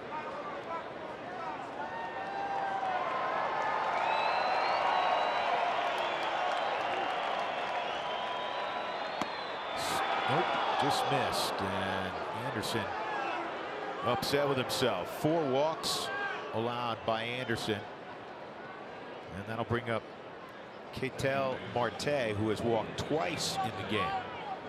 From merchandise to tickets and the exclusive gift with purchase programs, the Rockies Dugout Stars are a grand slam all year long. Go to Rockies.com/dugout stores for locations.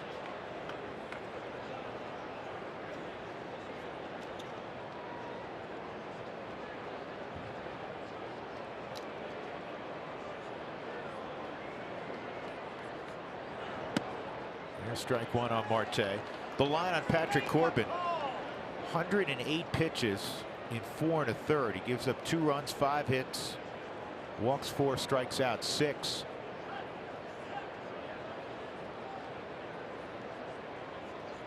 This is pitch 98 for Anderson.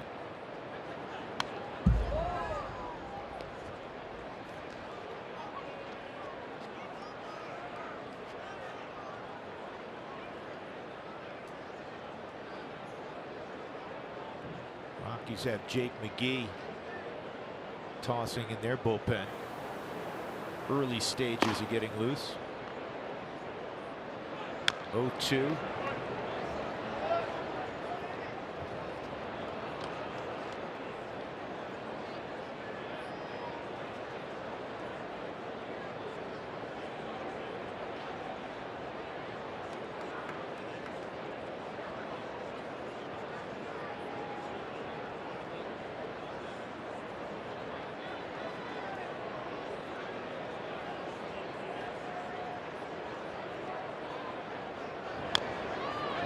Foul ball.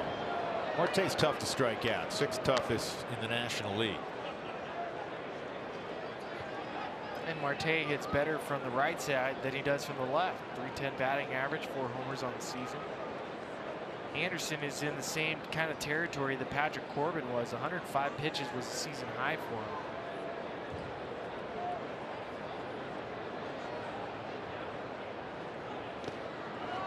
Chase slider or changeups, hard to tell.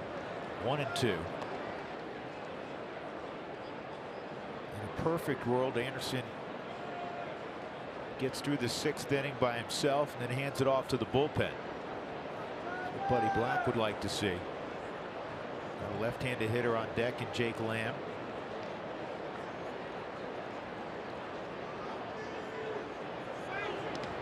And that skips past Chris Iannetta. Will be a wild pitch. And now the tying run at second.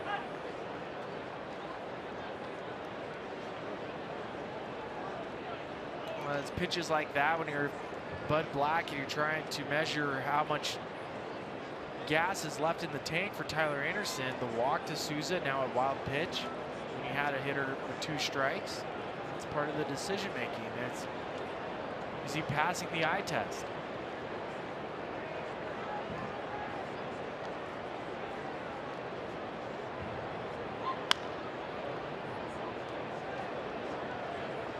Now Marte is just annoying.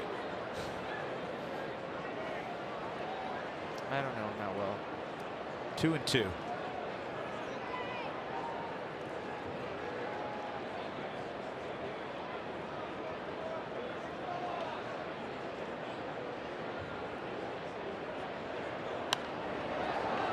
Play. All right, you're right. He's getting annoying.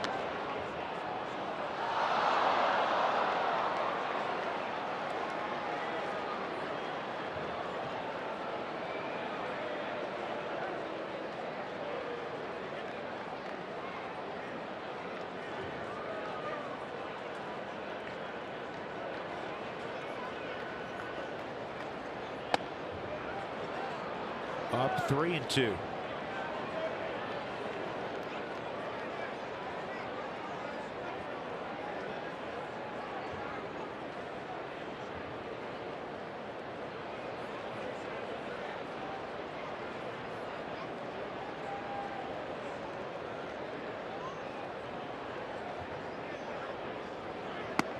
Strike 3, got it. On the outside corner, 2 outs. Big pitch from Tyler Anderson. Remember that one. This is what I love about Tyler Anderson. Over the last couple starts, he's been pitching primarily off the fastball, but we're talking backdoor cutters as well. Well received from Chris Iannetta, the 10th pitch of the at-bat. Backdoor cutter, and got Ketel Marte finally. He and Kyle Freeland have that pitch down, don't they? But they don't always break it out. Jake Lamb's 0 for 2. Facing Tyler Anderson. Struck out swinging in his last at bat on a slider down and away.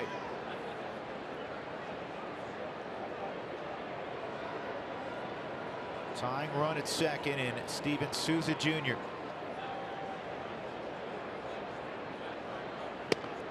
And that is strike 2.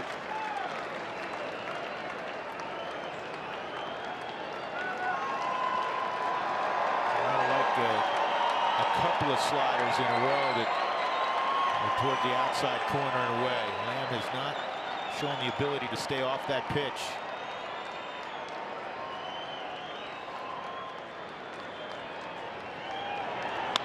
They go fastball, and it's a fly ball to Cuevas. Good pitching from Anderson. Souza left in scoring position. We go to the bottom of the 6th inning. Tyler Anderson and the Rockies up 2-1.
For our Kubota pitching performance, Tyler Anderson came into the ball game 16 shutout innings in a row, gave up a home run in the first to Nick Ahmed, and after that, nothing.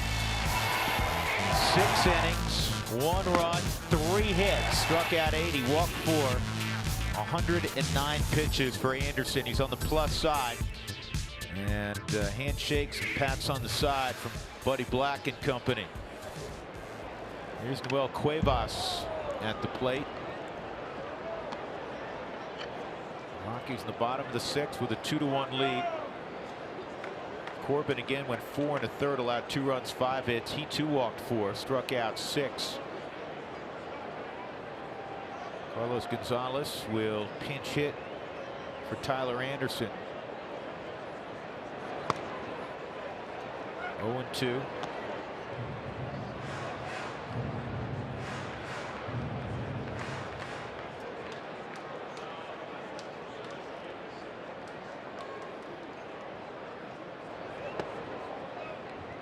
Spilly, you played many a game here in heat like this, and we remarked that even when the clock had moved past 8 o'clock in the evening, it was still 91 degrees. The ball flies, and we know it's a great offensive ballpark. To allow 1 run on 3 hits against a formidable lineup like Arizona presents, that's some pitching. No question, and with 4 walks. I mean, usually those come back to haunt you, and you think back to the run that Tyler Anderson gave up was a first inning home run to Nick Ahmed on a 2-2 pitch very easily. Could add a pitch, strike 3, and we're looking at scoreless streak still intact.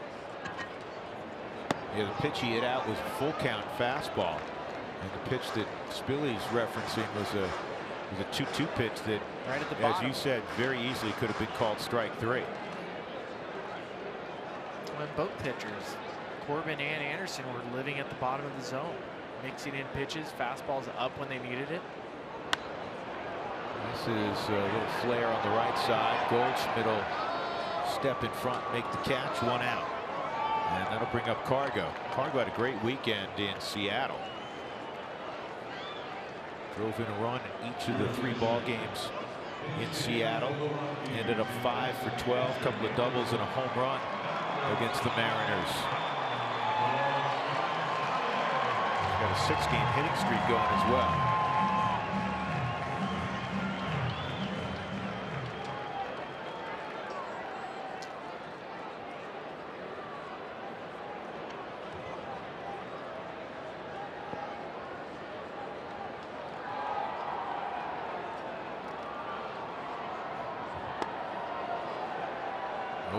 Cargo. Raised in the Diamondback chain, but there's nobody around anymore that he came up with.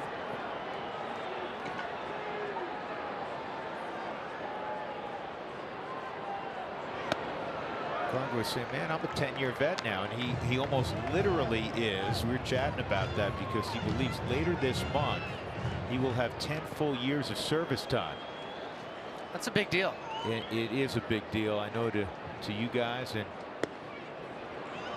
it's a big deal to Cargo, and you may be a little bit surprised. I mean, this guy is, you know, was a Player of the Year, was voted by the players in 2010, won a batting title, hit 40 home runs, been a star. But the fact that he's going to pass 10 years in the big leagues, it's really important to him. Outside. Now, if people are curious what service time and how it's counted, there's 100, and it used to be 184 games, 184 days, 162 games, obviously. Now with the extra off days, they all count. So every day that you're in the big leagues, off days included, count as a day in service time. Maybe after 10 years, you're gonna have to walk back and pick up your bat when an umpire calls a strike on you. Right at the top of the zone, 3 and 2. Those days accumulate, and every single day you get in the big leagues counts for a percentage of a player's pension as well. So there's multiple layers on why service time is so important, but it's just 10 years. 3-2, and Cargo strikes out, 2 outs.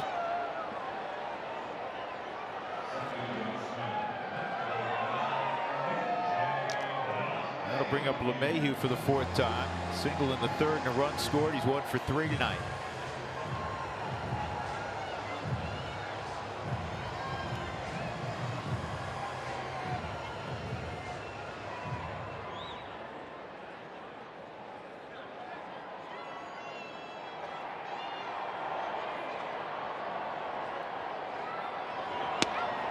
And a strike.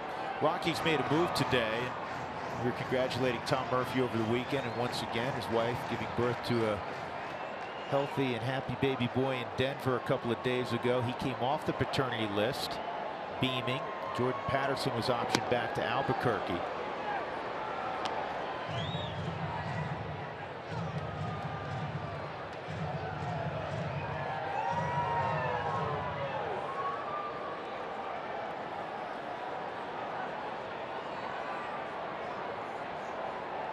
Two strikes on DJ.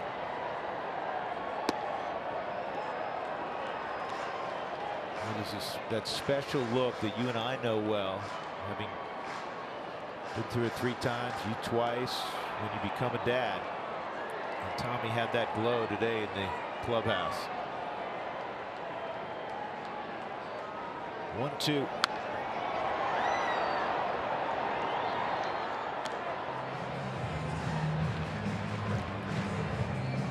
My daughter turns 9 next week. Crazy how time flies. What do you get a 9-year-old? Whatever they want. A pony? I would strongly advise against that. Season tickets? 1-2. And this is popped up shallow center field. Ahmed going out, and he'll make the catch. Delgado works a 1-2-3-6. We go to the 7th with the Rockies ahead 2-1.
Chris Iannetta, a guy who spent the entirety of Ubaldo's time in Colorado with him. And today I was asking Chris about what he remembers about Ubaldo, and he says the way he prepared is what stands out. He'd go around the weight room with like sunflower seeds and build like piles of 5, and you put like 5 down, do 5 squats, and then take 2 steps and do another 5, and just go all around the weight room, like left and right. Like he would come here and run, but earlier in the day he'd already run Red Rocks for his conditioning after his start. So just watching him prepare the way he did and his work ethic, it was no wonder that he was throwing so hard. Threw hard and did it for a long time. Maybe I should try that trick. What do you think, Billy and Drew? I have a bag of sunflower seeds, and I could just litter it along the entire course field, the club level, and I could just watch you do squats all around the field if that will help you. Thank you. Appreciate it. I remember in Anaheim, and first pitch from Jake McGee. He's taken over here in the 7th inning after 6 terrific innings from Tyler Anderson. He misses ball 1 to Jeff Mathis. Tell you about another story about Ubaldo in a moment. 38th appearance for McGee. Here's the 1-0, and that misses 2-0. Anderson 6 innings, just a run on 3 hits. Didn't give up a hit after the 3rd inning. Did walk 4, but he struck out 8. 22 innings, the last 22 for Anderson. 1 run allowed. 3-0.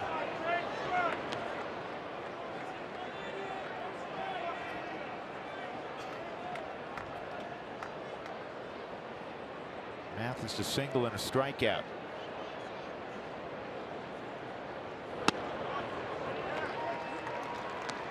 So Ubaldo, we were in Anaheim, and we've stayed at the same hotel in Anaheim for years. And it's a big fitness place a couple blocks away.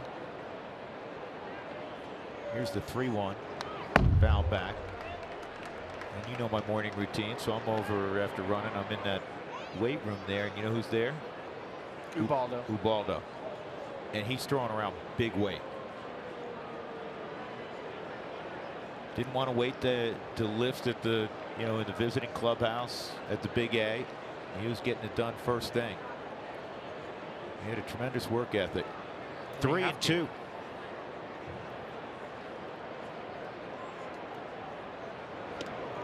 And a leadoff walk, not what you want to do. Not to a guy hitting 182. That's 5 walks now for the Rockies. And it becomes a high wire act. Especially given the fact that you're coming up to the top of the lineup. And Chris Owings going to pinch hit here for Delgado.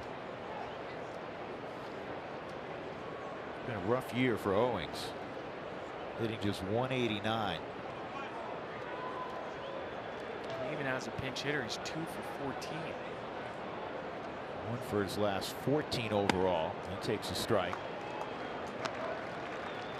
Well, that's what got the Rockies when they were really struggling out of the pen. It's what got them in trouble, where there were so many, it seemed like, leadoff walks and getting behind in counts. Well, you're not giving yourself an opportunity to even use the defense.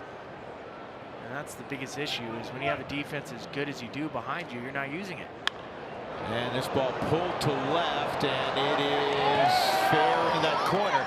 And the lead runner is going to stop at third in Mathis, and now it's second and third, nobody out. And you have the top of the order coming up.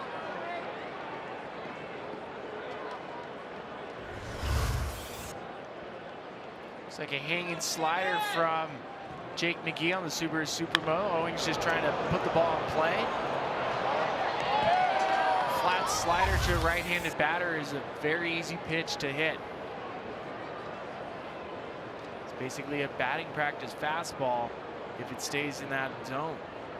Now you're going to have to be a wizard to prevent Arizona from tying this game up. And of course, the go-ahead runs at second. Peralta at the plate with the infield back, and he takes ball 1.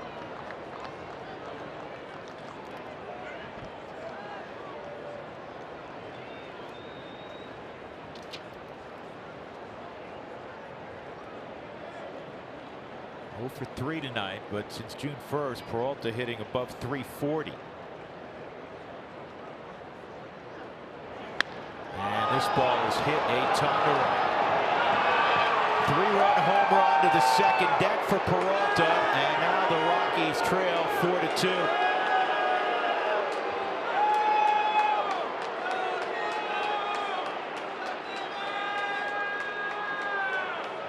That was a no-doubter.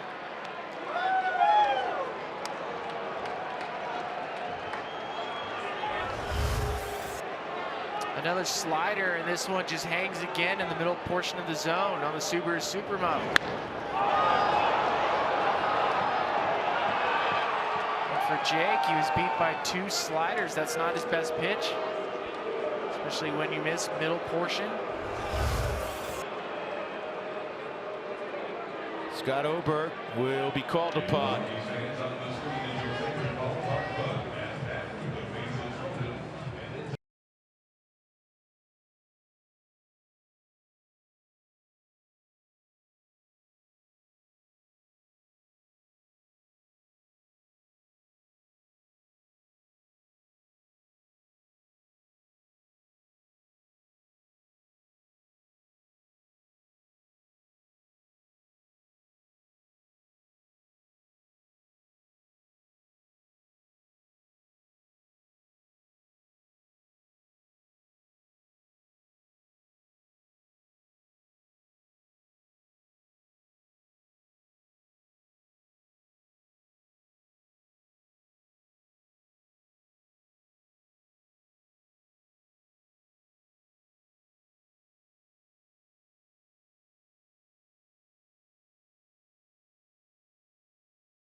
$49.99. Watch every out-of-market regular season game live or on demand. Blackouts and other restrictions apply. Visit MLB.tv to take advantage of the sale.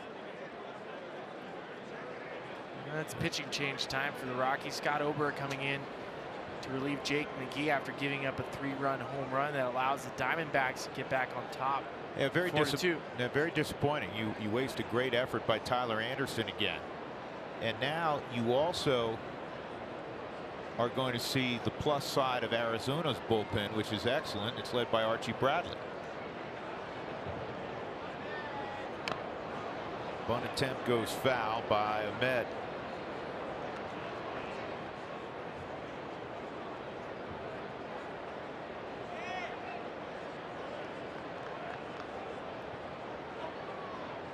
The only run for Arizona prior to that swing of the bat was this guy at the plate, Nick Ahmed, hitting a full count pitch in the first inning out.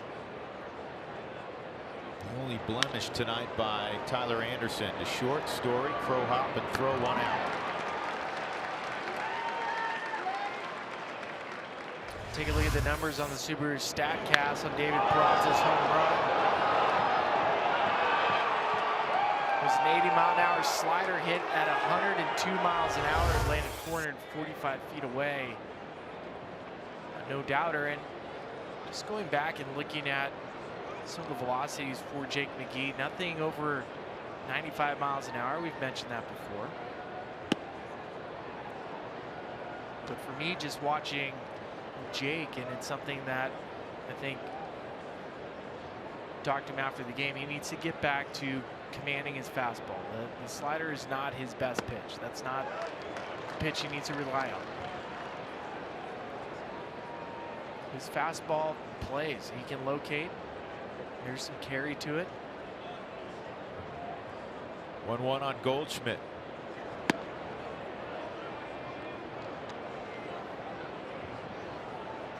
Two balls and a strike.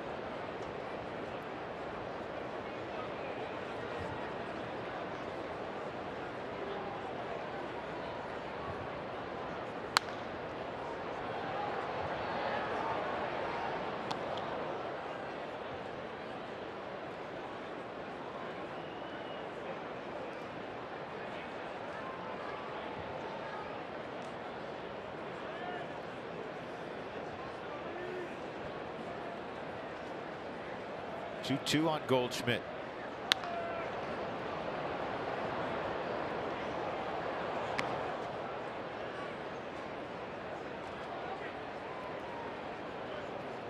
Archie Bradley, the aforementioned Archie Bradley, starting to do his thing down in the Arizona pen.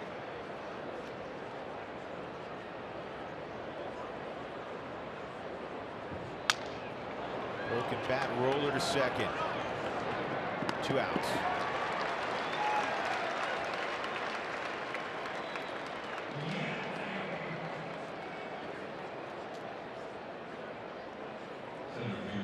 The Rockies are going to have their work cut out for them. Think about losing 8 straight to the Diamondbacks here at Coors Field. How well that bullpen has pitched. How well the Diamondbacks have played against the Rockies in the last 15 games, winning 12 of them. It's really hard to fathom, though, that the Rockies have lost to a divisional opponent that many times in a row. This is well hit to center field by Pollock, and can't get it. Just over his glove, and now it's 5-2. Home run number 12 for Pollock. The ball just kept carrying and carrying.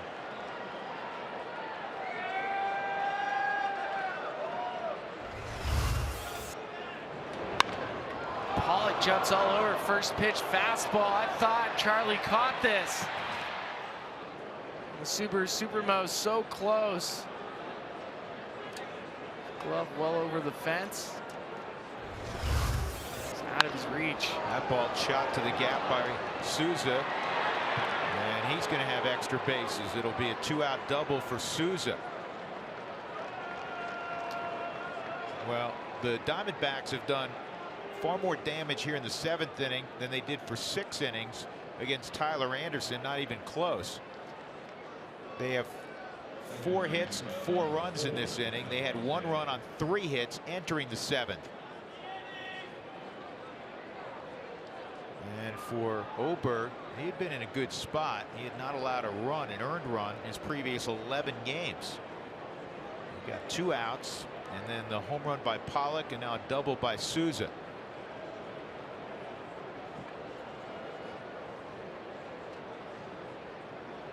That's what we were talking about, the 8 straight wins here in Denver by Arizona. It's unthinkable. You know, a while back, I don't know if it was the Mets, I'm trying to remember what team it was, over the course of, you know, a couple of years had a streak. But when a team comes in 3 times, it's really hard to win that many in a row, especially at Coors Field, but as well as the Rockies typically play here. Yeah, that stat makes you take a double take and then cringe, especially to a division foe, because that's telling you that's this year.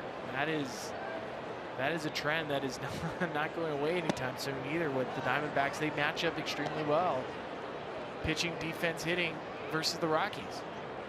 Well, and the thing that, you know, and those guys down in the bullpen will be the first to say it, the thing that has to turn around, and the last few weeks have been much better for the guys in the bullpen. They had, you know, that rough 4 or 5 week stretch, put a pick play on. But for the Rockies to achieve what they believe they can achieve, you know, they got to lock down games late.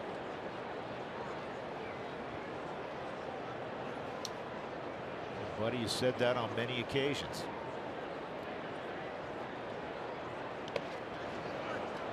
Now it's 2-0 on Marte.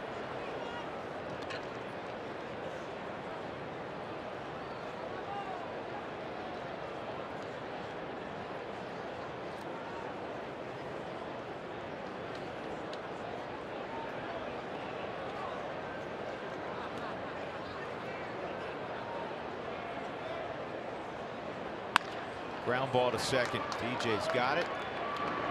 And that will end the inning, but 4 runs on 2 home runs, a 3-run shot by Peralta and a solo shot by Pollock. Rockies work to do, down 5-2.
Brought to you by UC Health. On his off day yesterday, Nolan Arenado visited the Children's Hospital of Colorado. Talk about an all-star on the field. Nolan's an all-star off the field, getting a chance to spend time with some of our heroes, people that are battling, grinding away. Just getting an opportunity to get some love. The love is reciprocated. It goes both ways. Love it when players and athletes get an opportunity to spend some time with some people that are fighting, and you take a piece of them with you when you go to the plate and fight for them on a night like tonight, because you know they're watching. Wow, those children, the courage they have, it's inspirational, I know, to the players. Archie Bradley's out there, flame-throwing right-hander. He's become an elite setup man in baseball the last couple of years. Minuscule ERA, minuscule batting average, 1-1, and Charlie pops it up left side. Peralta makes the catch. So the Rockies are going to have to win in a big way the final 3 innings. 1 out in the 7th inning. All of a sudden down 5-2.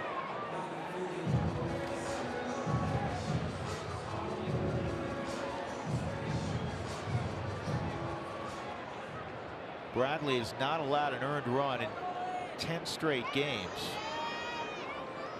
He's been unscored upon in 18 of his last 20. So he's due for a market correction, right? Nolan takes strike 1. You know, I'm looking at some of the differences between this year and last year for Archie Bradley. Strikeout numbers are down, walk rate is down as well. But the pace that he pitches at, and you can tell the defense behind Archie Bradley, they love it when he comes into a ball game.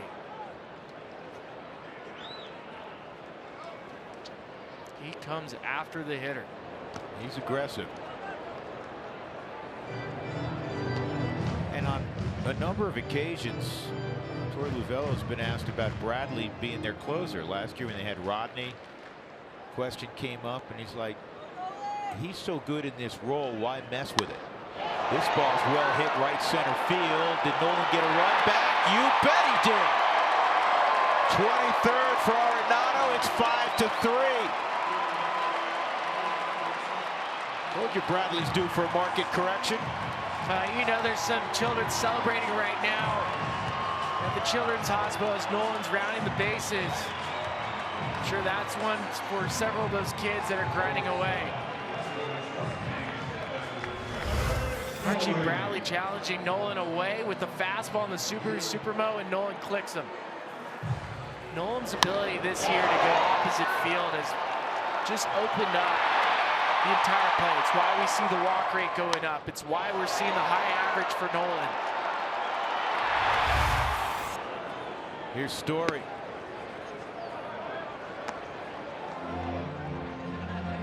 Jesus Aguilar at homer today, so it's Aguilar and Arenado atop the National League.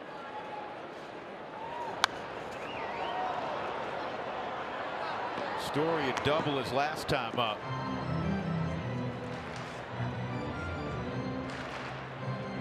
It's now the 72nd home run Nolan's hit since 2015 inside the division.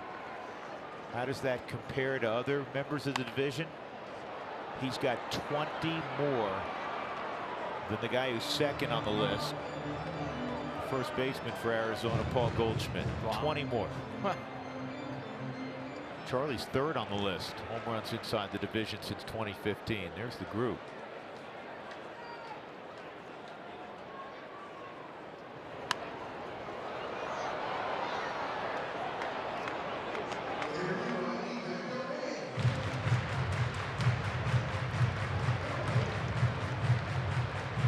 Give you an encouraging stat. As good as the bullpen has been, #1 statistically in baseball, Arizona's, but they've lost 5 games in which they've led after 6.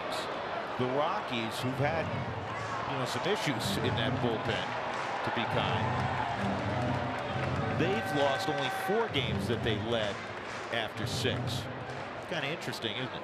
It is interesting. You wouldn't have guessed that. Rockies trying to make it 6 tonight. 2 balls, 2 strikes. Story to be followed by Ian Desmond. And some life back in this crowd of more than 43,000 after that home run to right center by Nolan.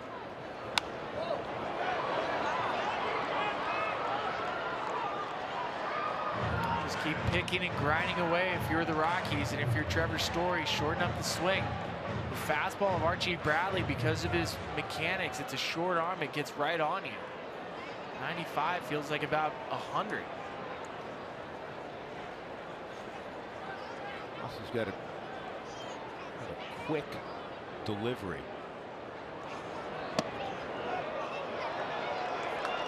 3-2. Everything about hitting, Spilly, right, is rhythm. And this guy's set, and the next thing you know, the ball's coming out of his hand, right? Well, he speeds you up. Just the pace, everything about what Archie does, he speeds you up. You got to slow yourself down. Ball hit foul down the right field line.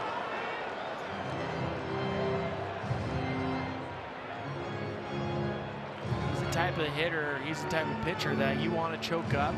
There's times where you modify your leg kick if you have one, or you go to a shorter stride. This ball line foul. Darn good at bat being put together by the Rockies all-star shortstop. Now he's got to win it.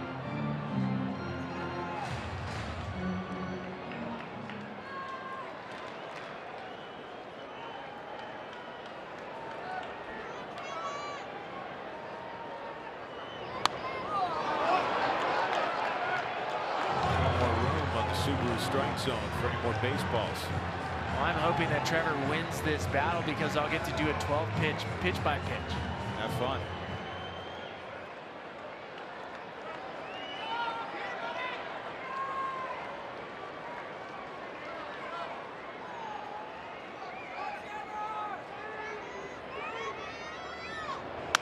And a base hit through the right side. Break it down, Spilly. You gotta love it. 13th pitch of the at-bat. And Archie Bradley came after Trevor with fastballs. Nothing but fastballs. 95 on the corner. Missing middle several times. Trevor slowly getting the timing down. Trying to modify the swing even on the pitches above the belt. Trevor was able to touch it. Eventually, after about 9 pitches, Archie Bradley trying to figure out how do I speed him up. Throws him a curveball. That one pulled down the left field line. And then finally, put the ball in play with the shift. Trevor was able to win that battle. Now Ian Desmond, 0 for 3, did have an RBI fielder's choice in his last at bat. That at the time produced the go-ahead run.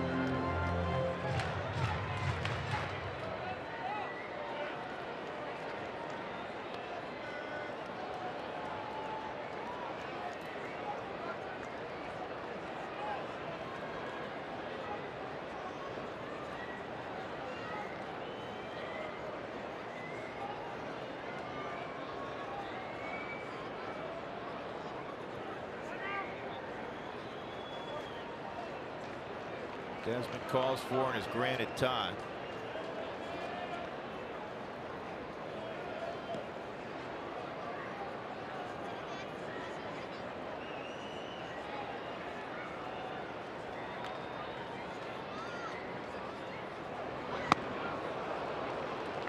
One and one.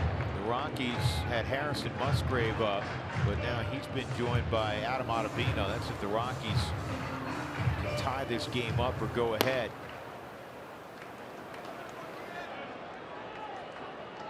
One out, a run in on the Arenado home run. Story a base hit. He's at first.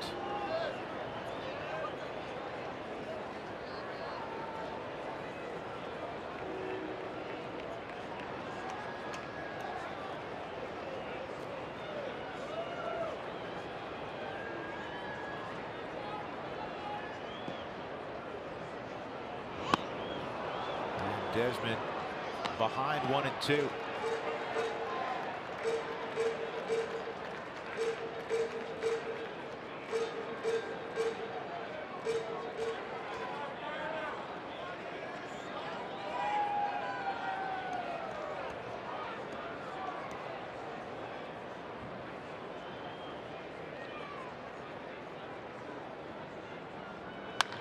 Ground ball, base hit right side. Story heading towards third. He'll get there easily.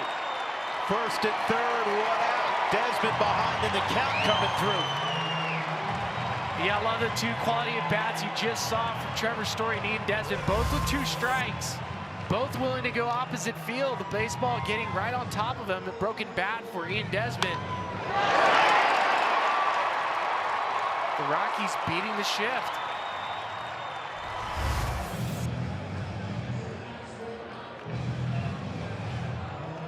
And now visitors to the middle of the mound with Chris Iannetta coming up.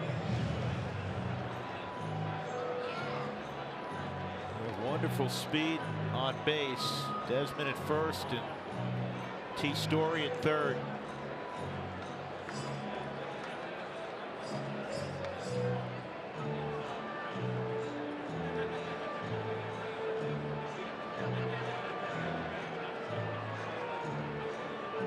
Well, Iannetta a chance to hurt his employer from a year ago, and Chris has swung it well against Arizona all year.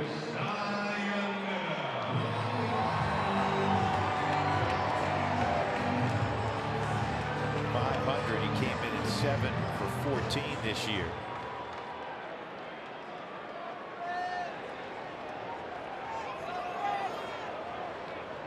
Had a sharp single his first time up. 1 for 3 tonight.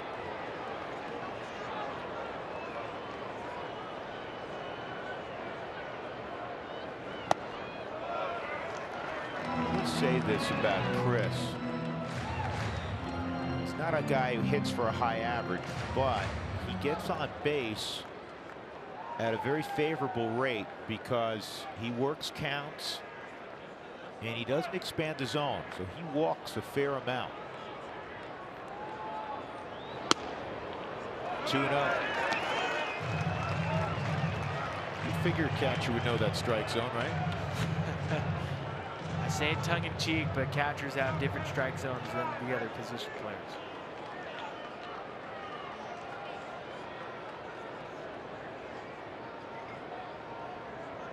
Archie Bradley already 25 pitches in. Iannetta fouls it off. Got a pitch to hit out over the plate. 2-1.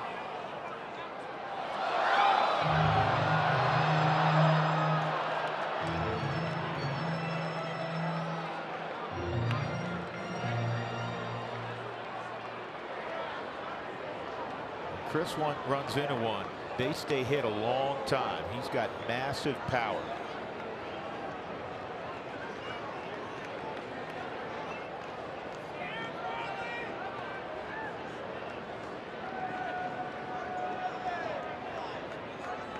Huge gap in left center field. Pollock shaded toward right center. Get it back. Desi prefers to go in standing up to first. It's rare. There's only a handful of players that I remember playing with. Ricky Henderson was famous for trying not to slide if he can get back. Not going to challenge.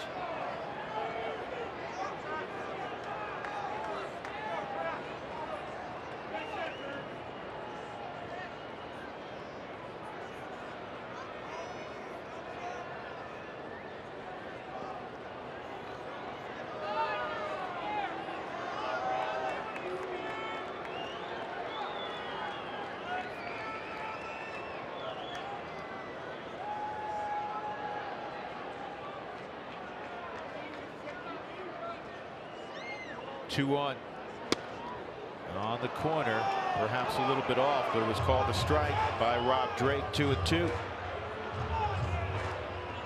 That pitch looks just to be off of the Subaru strike zone, but it comes down to another 2-strike count for Archie Bradley. We pointed out that the strikeouts per 9 have gone down. He's less than a strikeout than the innings pitched this year. Oof. One time he got down.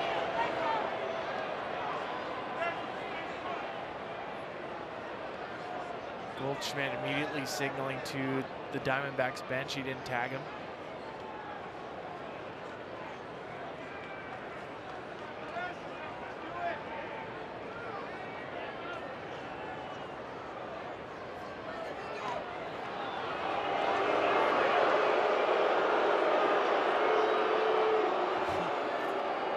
You get it as a fan. I always appreciate when the fans boo, but as a watching this, you're trying to keep Ian Desmond as close to first base as possible. Iannetta is a double play candidate.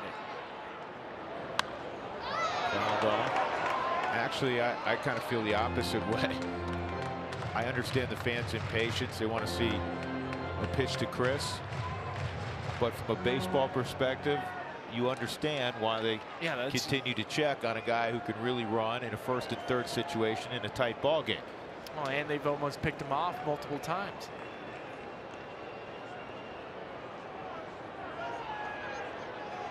Two-two.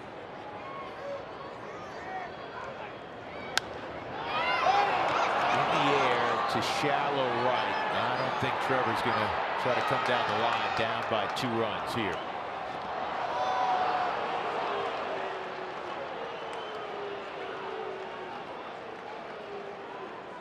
Iannetta got it in the air, not far enough, and it'll be left with 2 outs to Parra. Parra got robbed with 2 outs in the 5th inning. With runners at first and third, he ripped the ball to the wall and right. Souza made a leaping catch. Well, Archie Bradley will not face Gerardo Parra. I'll tell you about the pitching change when we come back. Rockies down by 2.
Everyone who joined in as we celebrated Ubaldo Jimenez tonight as our number 12 greatest Rocky of all time, and now it is time to unveil number 11 on our list, and that is a man in this building right now, Jorge De La Rosa. He was with the Rocks from 08 to 2016, and he has good numbers with them: 86, 61, 4.35 ERA, most wins in franchise history. We will be celebrating him next Friday when we are in Arizona. Drew? Yeah, Taylor, he's one of 3 lefties in the bullpen for Arizona. Daniel Descalso on the double switch comes in. Marte goes out. And Andrew Chafin, one of those lefties, enters the fray. And Gerardo Parra is up with runners at first and third and 2 outs. Chafin has been one of Torey Lovello's best relievers. So difficult for lefties to hit. He comes in with a 182 batting average against him from the left side. Low ERA, amount of innings he's pitched. It's a heavy slider that he likes to work off of, and will occasionally just mix in a good hard fastball. And a bouncing ball toward Descalso, an easy play, and that'll end the inning. The Rockies get a run back on the opposite field home run, the 23rd of the season for Nolan Arenado. 5-3 going to the 8th.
First of three between the Rockies and the Arizona Diamondbacks. Our Cooney Lexus look back. And the Rockies were down 1-0. They tied it at 1. They went ahead 2-1. And then Jake McGee gave up a 3-run home run. Last inning to David Peralta, left on left. A.J. Pollock against Scott Oberg would hit a home run. It was 5-2. Nolan hit the home run to make it 5-3. So now in the top of the 8th inning, Harrison Musgrave takes over. And his first subject will be the third baseman, Jake Lamb. 19th appearance for Musgrave. League hitting just .202 against him. It's been a pleasant surprise since being called up.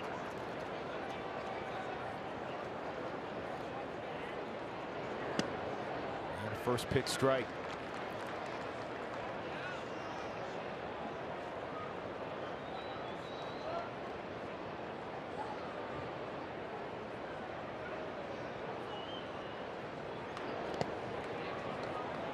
Well, for Musgrave, he has great deception. You can see the way he crossfires. It's hard to pick up the baseball, and because he has that starting pitcher background, he has 3 developed pitches: the fastball, a changeup, and a slider. And there's the one spinning, 1-2.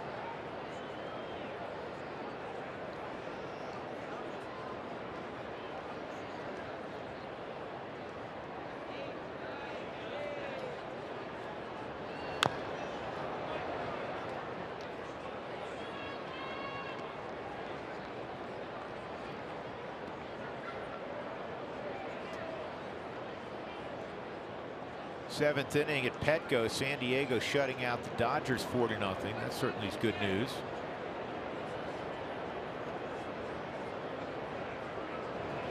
Strike 3. Lamb is dismissed. 1 out, and that'll bring up the catcher, Jeff Mathis.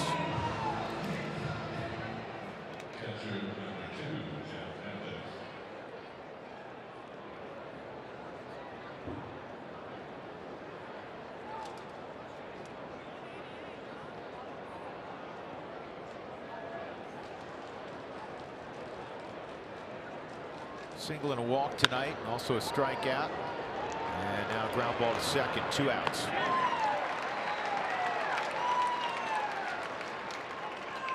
Two outs, and Daniel Descalso will come up for the first time. The erstwhile Rocky. Did some nice things in a Rockies uniform, and he's done some nice things in a Diamondback uniform. Well, he's gotten better over the last couple of years.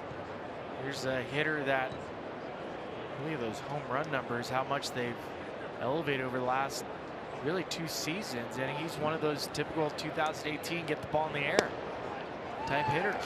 Always been a great fastball hitter. He's had a nice swing path too. Very nice. Yeah. There's not a fastball that you can throw hard enough past Daniel Descalso. He'll catch up. Have you ever seen a really good hitter that didn't hit the fastball? I mean, to be a good hitter, you have to hit the fastball. Yeah, there's some guys that are really, really good at hitting elite level fastballs. But I mean, typically a good hitter is going to hit fastball. 1-1.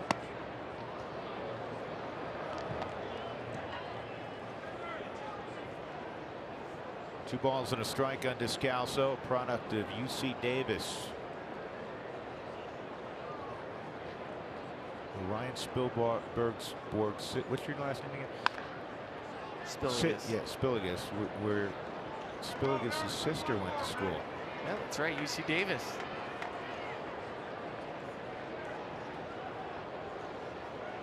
I actually visited that baseball field when I saw my sister in college. Got a nice program It's there. a nice program.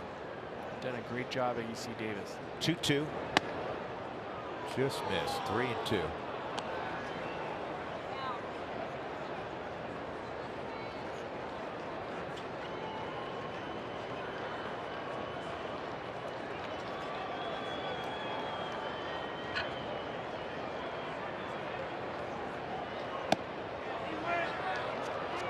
No swing. So Descalso, a 2-out walk.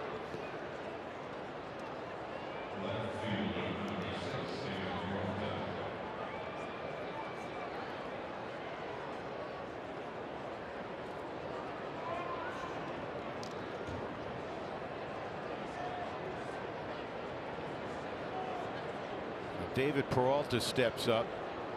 Big difference in this game right now is Peralta took a slider to the second deck against Jake McGee in the 7th inning after a walk and a double by the pinch hitter Owings. Rockies were up 2-1 and all of a sudden staring at a 4-2 deficit. Pollock would hit a home run to make it 5-2. 2 strikes the count.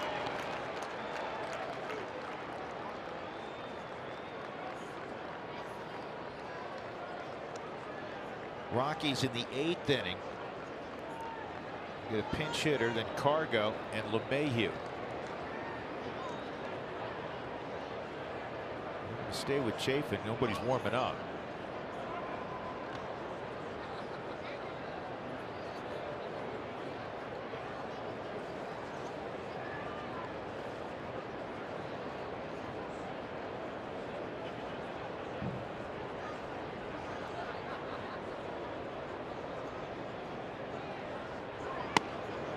Two and 0-3, end of inning. Peralta strikes out. Good inning from Harrison Musgrave. Rockies going to the bottom of the 8th, down 5-3.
Colorado Rockies baseball on AT&T Sportsnet is brought to you by Southwest Airlines. Low fares, no hidden fees. That's transparency. And by Wells Fargo. Wells Fargo customers get your 2-for-1 Rockies club level tickets by visiting wellsfargo.com/Rockies. Rockies trailing by 2 against Arizona in this most important series. Final week before the All-Star break with Ryan Spilborghs. I'm Drew Goodman. Taylor McGregor out in center field. Pat Valleca is going to pinch hit here in the pitcher spot against Andrew Chafin. And he lines this foul into the second deck. 0-1. Pat in a much better place since he's returned from Albuquerque. There's no question. He flattened out his bat. He lowered his hands a slight bit. He's allowing himself to put the barrel in a much better plane with the baseball.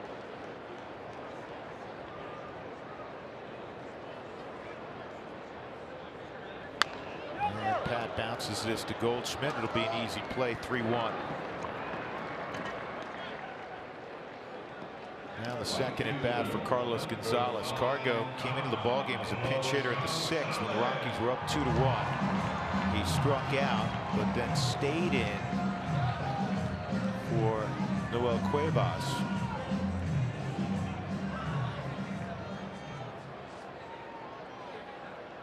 Trying to reach for the top of the order.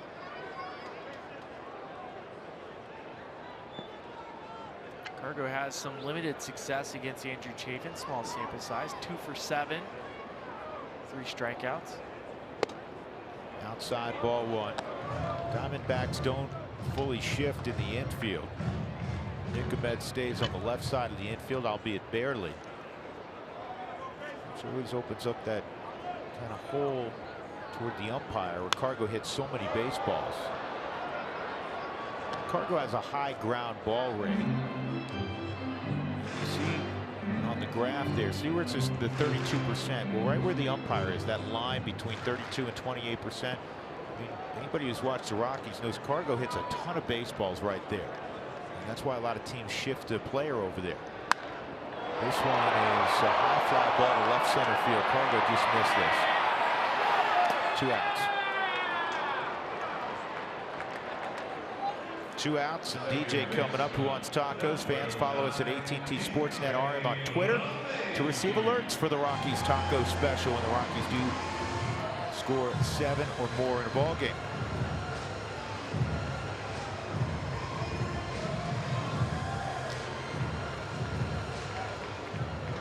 Rockies have 3 runs, though they've had base runners in every inning save the 6th.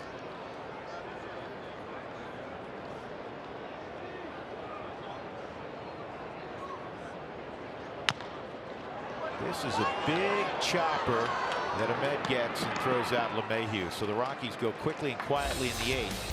We'll go to the 9th. 5-3 Arizona.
He's 3. Nolan, his 23rd home run of the season to close the gap to 2. Welcome to center field. Huey, Sully, Connor with you. Thanks for joining us. Huey, Tyler Anderson started off a little slow, but he got better as the night went on. Definitely 6 innings, just gave up that 1 run in the first inning. He should have deserved a better fate so far. Yeah. 43,000 fans came out to watch this comeback win. That's what I want to talk about. I can't wait to see what happens. The crystal ball is out for Corey Sullivan down here. Well, I wonder if it's out upstairs with Drew and Spilly. They have the rest of the game for you. Please join us for the Toyota postgame show coming up after this one. Guys? All right, fellas, top of the 9th. Adam Ottavino will try to hold Arizona right where they are at 5 and give the Rockies a chance in the bottom of the 9th against Brad Boxberger. Adam Ottavino's had an all-star first half. We discussed it earlier. The league hitting just 158 against him, and amazingly, remarkably, he's given up only 3 hits at Coors Field the entire first half, and it's July 10th. Think about that for a moment. Nick Ahmed, Paul Goldschmidt, A.J. Pollock. Slider off the plate, ball 1.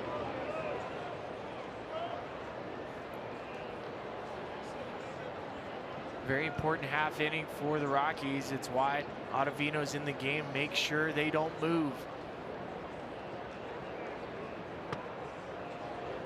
And now he misses with the slider in, so it's 2-0. Just like Torey Lovello used Archie Bradley in the middle of the Rockies lineup, Ottavino is being used in the middle of the Diamondbacks lineup.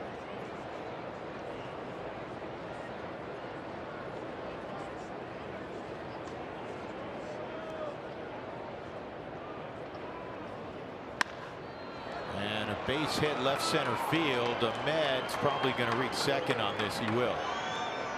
Charlie was swung over a little bit toward right center field, so it's a leadoff double. Nick Ahmed continues to have the best offensive year of his career. Not even close. He's set a career high in home runs and RBIs, and it's not the All-Star break. Now Paul Goldschmidt.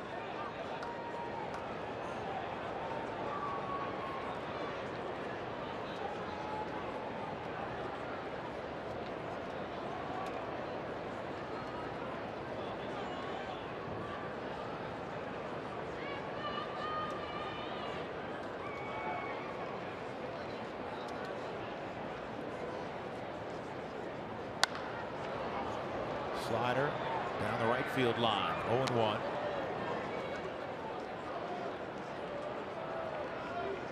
You might be surprised if you look at Paul Goldschmidt versus Adam Ottavino. You would think that this matchup favors Ottavino with how good the slider is, the fastball. Goldschmidt 5 for 18 with 3 home runs off Adam Ottavino.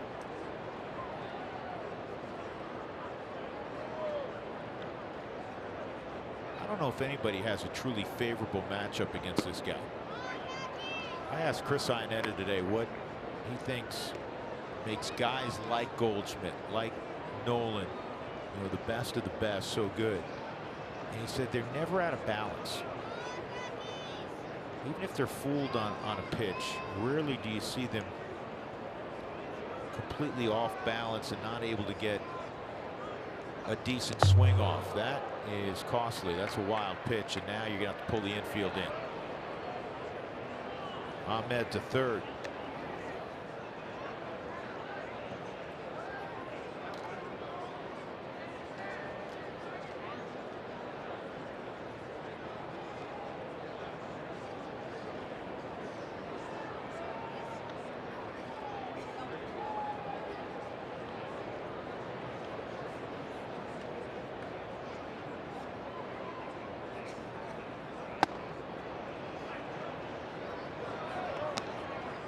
Three balls and a strike on Goldschmidt.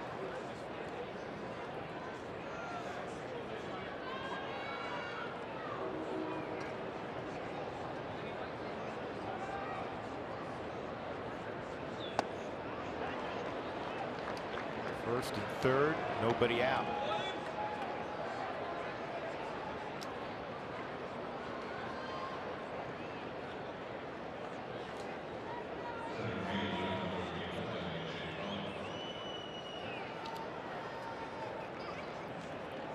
Rockies are in trouble in this situation. First and third, A.J. Pollock, who runs extremely well, already hit a home run to center field. Well, you got good speed at third. You have a great base runner at first.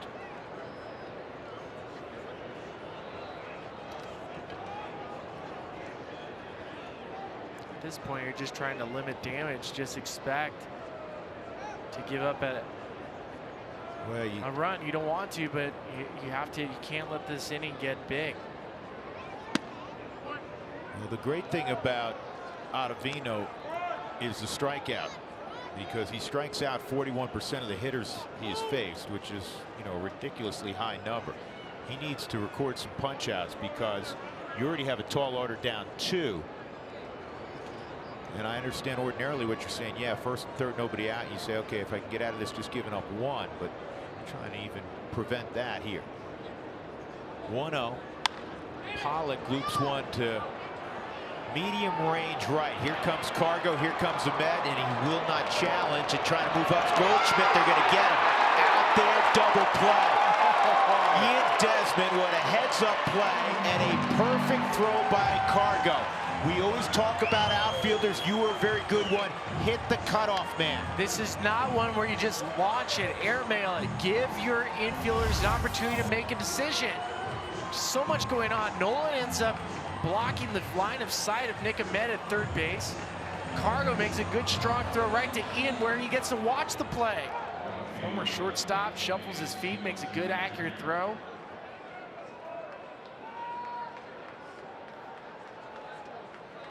Well, now you have a chance to get out of this unscathed. 2 outs all of a sudden. Souza Jr. at the plate. 9-3-4 on that put out at second.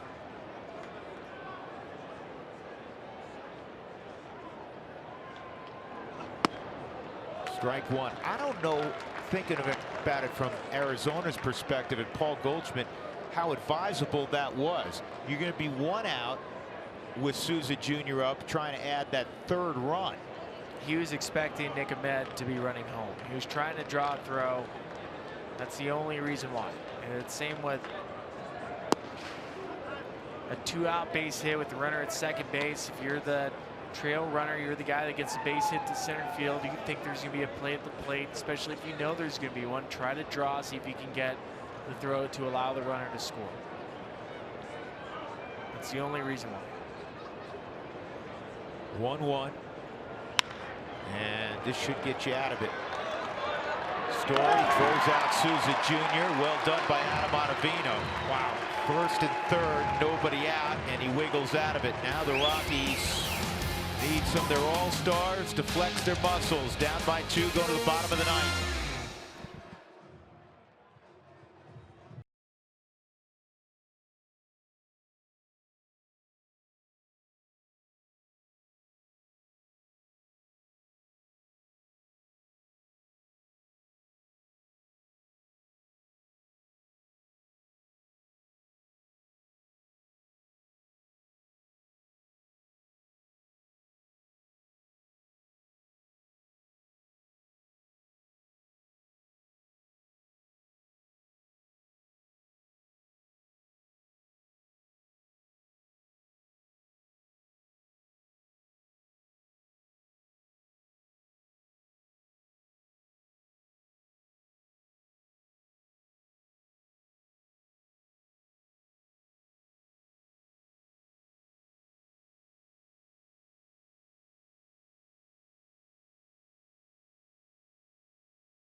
Chafin's going to remain in there. You know, a lot of managers don't do this. They don't mix and match in the ninth. They just go straight to their closer.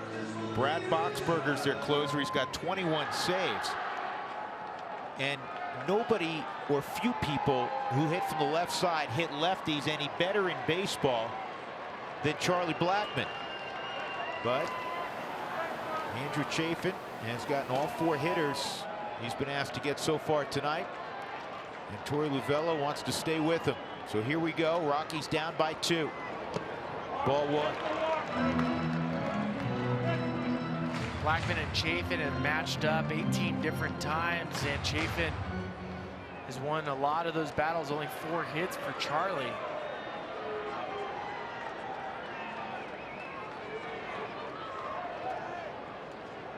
He's got another one. How about a 5th hit? Charlie starts the ninth with a knock. 2 for 5 tonight. And now the tying run will come up in Nolan Arenado, and Torey Lovullo will ask for Brad Boxberger.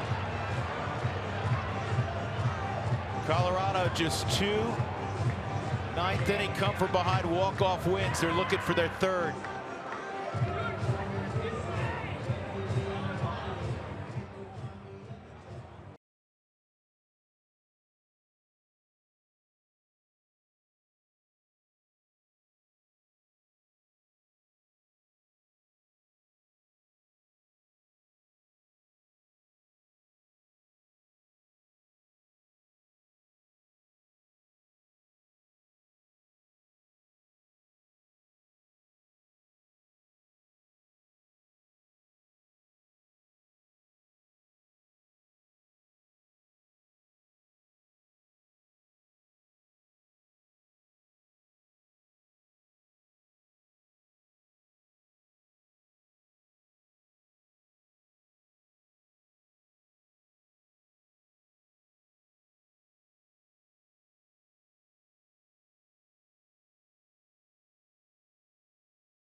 brought to you by Mako. The Rockies down 5-2. Nolan's last at bat. A home run off of Archie Bradley. That would look really good right here. Mako big hit. Nolan just waiting as Brad Boxberger will complete his warm-up pitches. Boxberger, in his first year in Arizona, has done a very nice job. The league hitting .202 against him. But note that number in the column right above opponent batting average. He's allowed 6 home runs in 32 1/3. That gets your attention. It does. You look at the 21 saves and 25 opportunities. That gets my attention as well. Looking at how good Boxberger has been versus righties, however. They're hitting .083 over the last 11 games. And there's a string of righties coming up. Nolan, Trevor Story, Ian Desmond.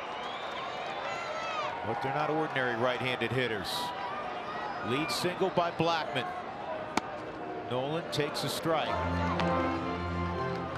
Boxberger's also, Spilly, one of those closers that doesn't have overwhelming stuff. It's just arm action for Brad Boxberger. A fastball that averages 91 miles an hour. It's the changeup. Has an excellent changeup and a good slider to go with it. And of course another fastball in there. So quickly a 2-strike count on Nolan. Almost as if he was looking for something else. Nolan's faced Boxberger before. He's 0 for 3. In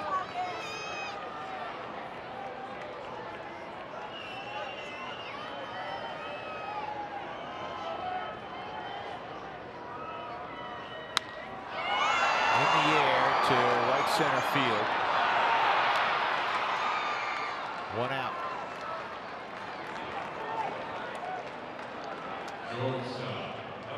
Another strong night for Trevor Story. It began with a couple of strikeouts against Patrick Corbin, but then he doubled in the 5th. It's the last batter that Corbin faced. Corbin went only 4 1/3, and he singled his last time up. So Trevor is 2 for 4. And again, I know we always talk about the home run in these instances, especially with guys that hit quite a few home runs, but that really can't be in your mind. You want to hit the ball hard somewhere, right, Spilly? Exactly right. You want a pitch you can handle. Trevor just missed one on the super strike zone. Five straight multi-hit games for Trevor. 8 of his last 10. That's how good he's rolling.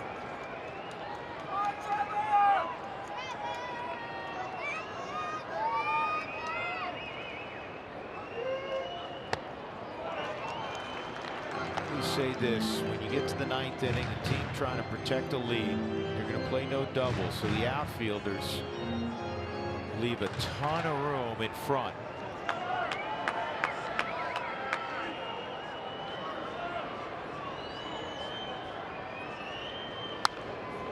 Story got another pitch out over the plate. 1-2.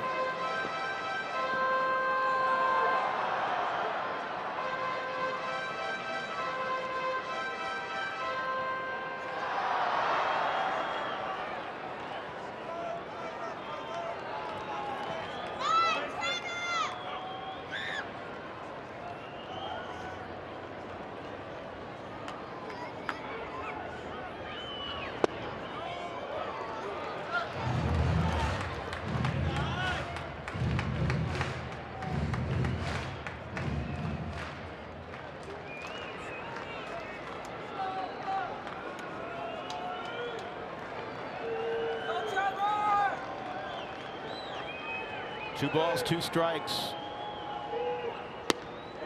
And 3-2. Desmond on deck. Bottom of the 9th inning. First of 3. Rockies and Diamondbacks.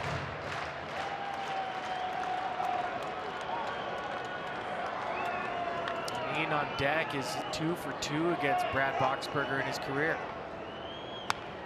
Boy, that was a high-quality pass.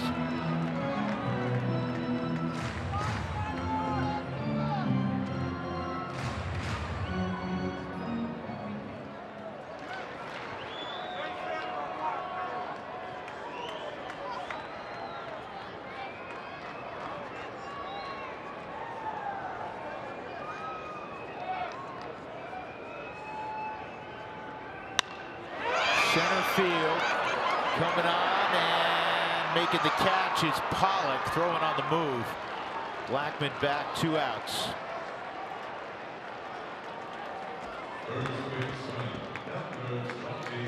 You just mentioned how deep visiting teams played late in the 9th inning against the Rockies at Coors Field, and this was an opportunity, just as good as A.J. Pollock is, reading a ball off the end of the bat, able to cover up that extra ground that we've seen fall in front of visiting defenders before. Desmond will try to keep it alive. He'll play behind Blackman. Charlie will move up, ball 1.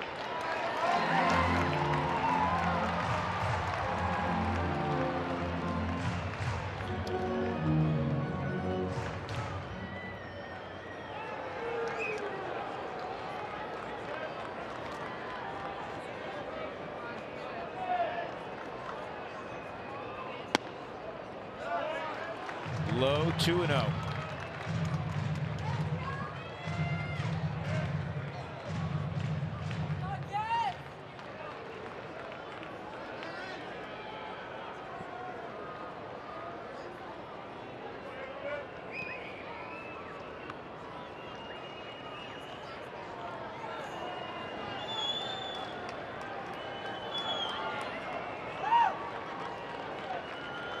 Tyler Anderson went 6 innings. Terrific once again, allowed just 1 run.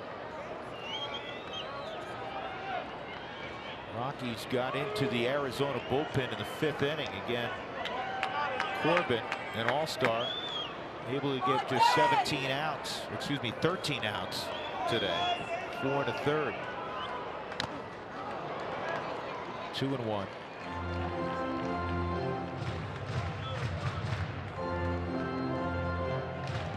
Big reasons Arizona is 50-41 in the top of the NL West is their bullpen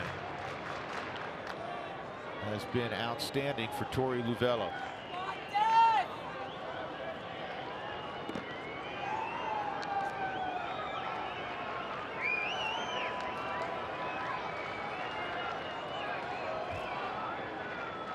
Two and 1 for Desmond.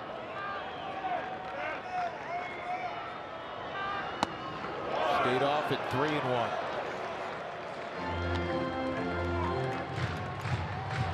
Arizona's bullpen 2.47 ERA. That's #1 in the big leagues.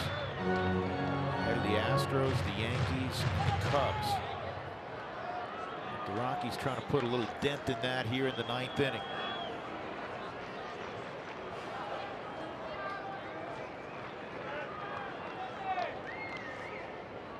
(3-1) to Desi. Ball 4. And now Chris Iannetta, the winning run, will stride to the plate. It's been a small strike zone throughout the evening. Now you're starting to hear the Arizona Diamondbacks bench start to bark. You got to give it to Rob Drake behind the plate. It's been that way the entire night. It's gone both ways. But the opportunity now for the Rockies is there. It's present. Chris had an opportunity in the 7th inning to score a run. He hit a fly ball to right with runners at 1st and 3rd and 1 out. Wasn't deep enough for Trevor Story to score on. And the game has found Chris again against a club he performed very well for last year. Revenge JBs, turn your hat backwards, jump on your couch. Arizona was very interested in bringing him back. Jeff Bridich and the Rockies were very aggressive in offering him a 2-year deal to come back to Colorado.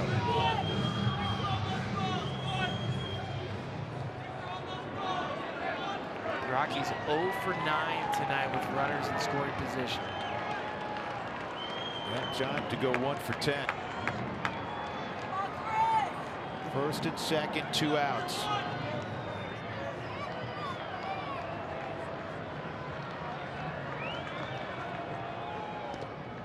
Bounces up there. And of course Desmond, who's the tying run, runs exceptionally well.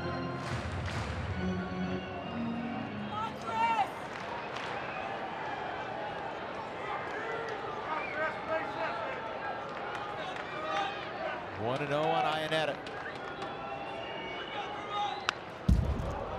Good swing, 1-1. I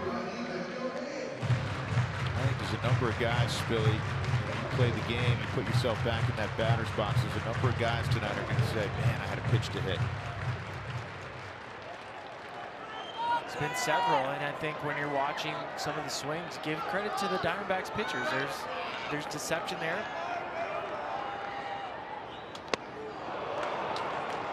That's the changeup. That's the pitch that really equalizes the hitter. You have to keep that in the back of your mind.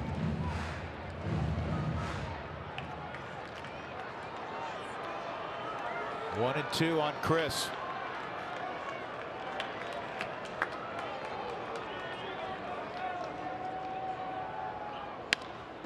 Ground ball to third. He's going to run to the bag. Lamb will win the race, and the ball game is over. And the Diamondbacks come from behind. They win it 5-3. Remarkably, they've now won 9 consecutive games at Coors Field. 5-3 is the final. Delgado gets the win. McGee takes the loss. Boxberger his 22nd save. And basically, it came down to the bullpens, and the Arizona bullpen outperformed the Rockies bullpen, unfortunately, tonight. 5-3 is the final as we go to center field. And here's Connor and the gang. Connor? Drew, thank you very much. Well, coming up on our Toyota postgame show, what could have been for the Colorado Rockies, just one bad half inning for the Colorado Rockies. We'll talk about it. Hope you'll join us next.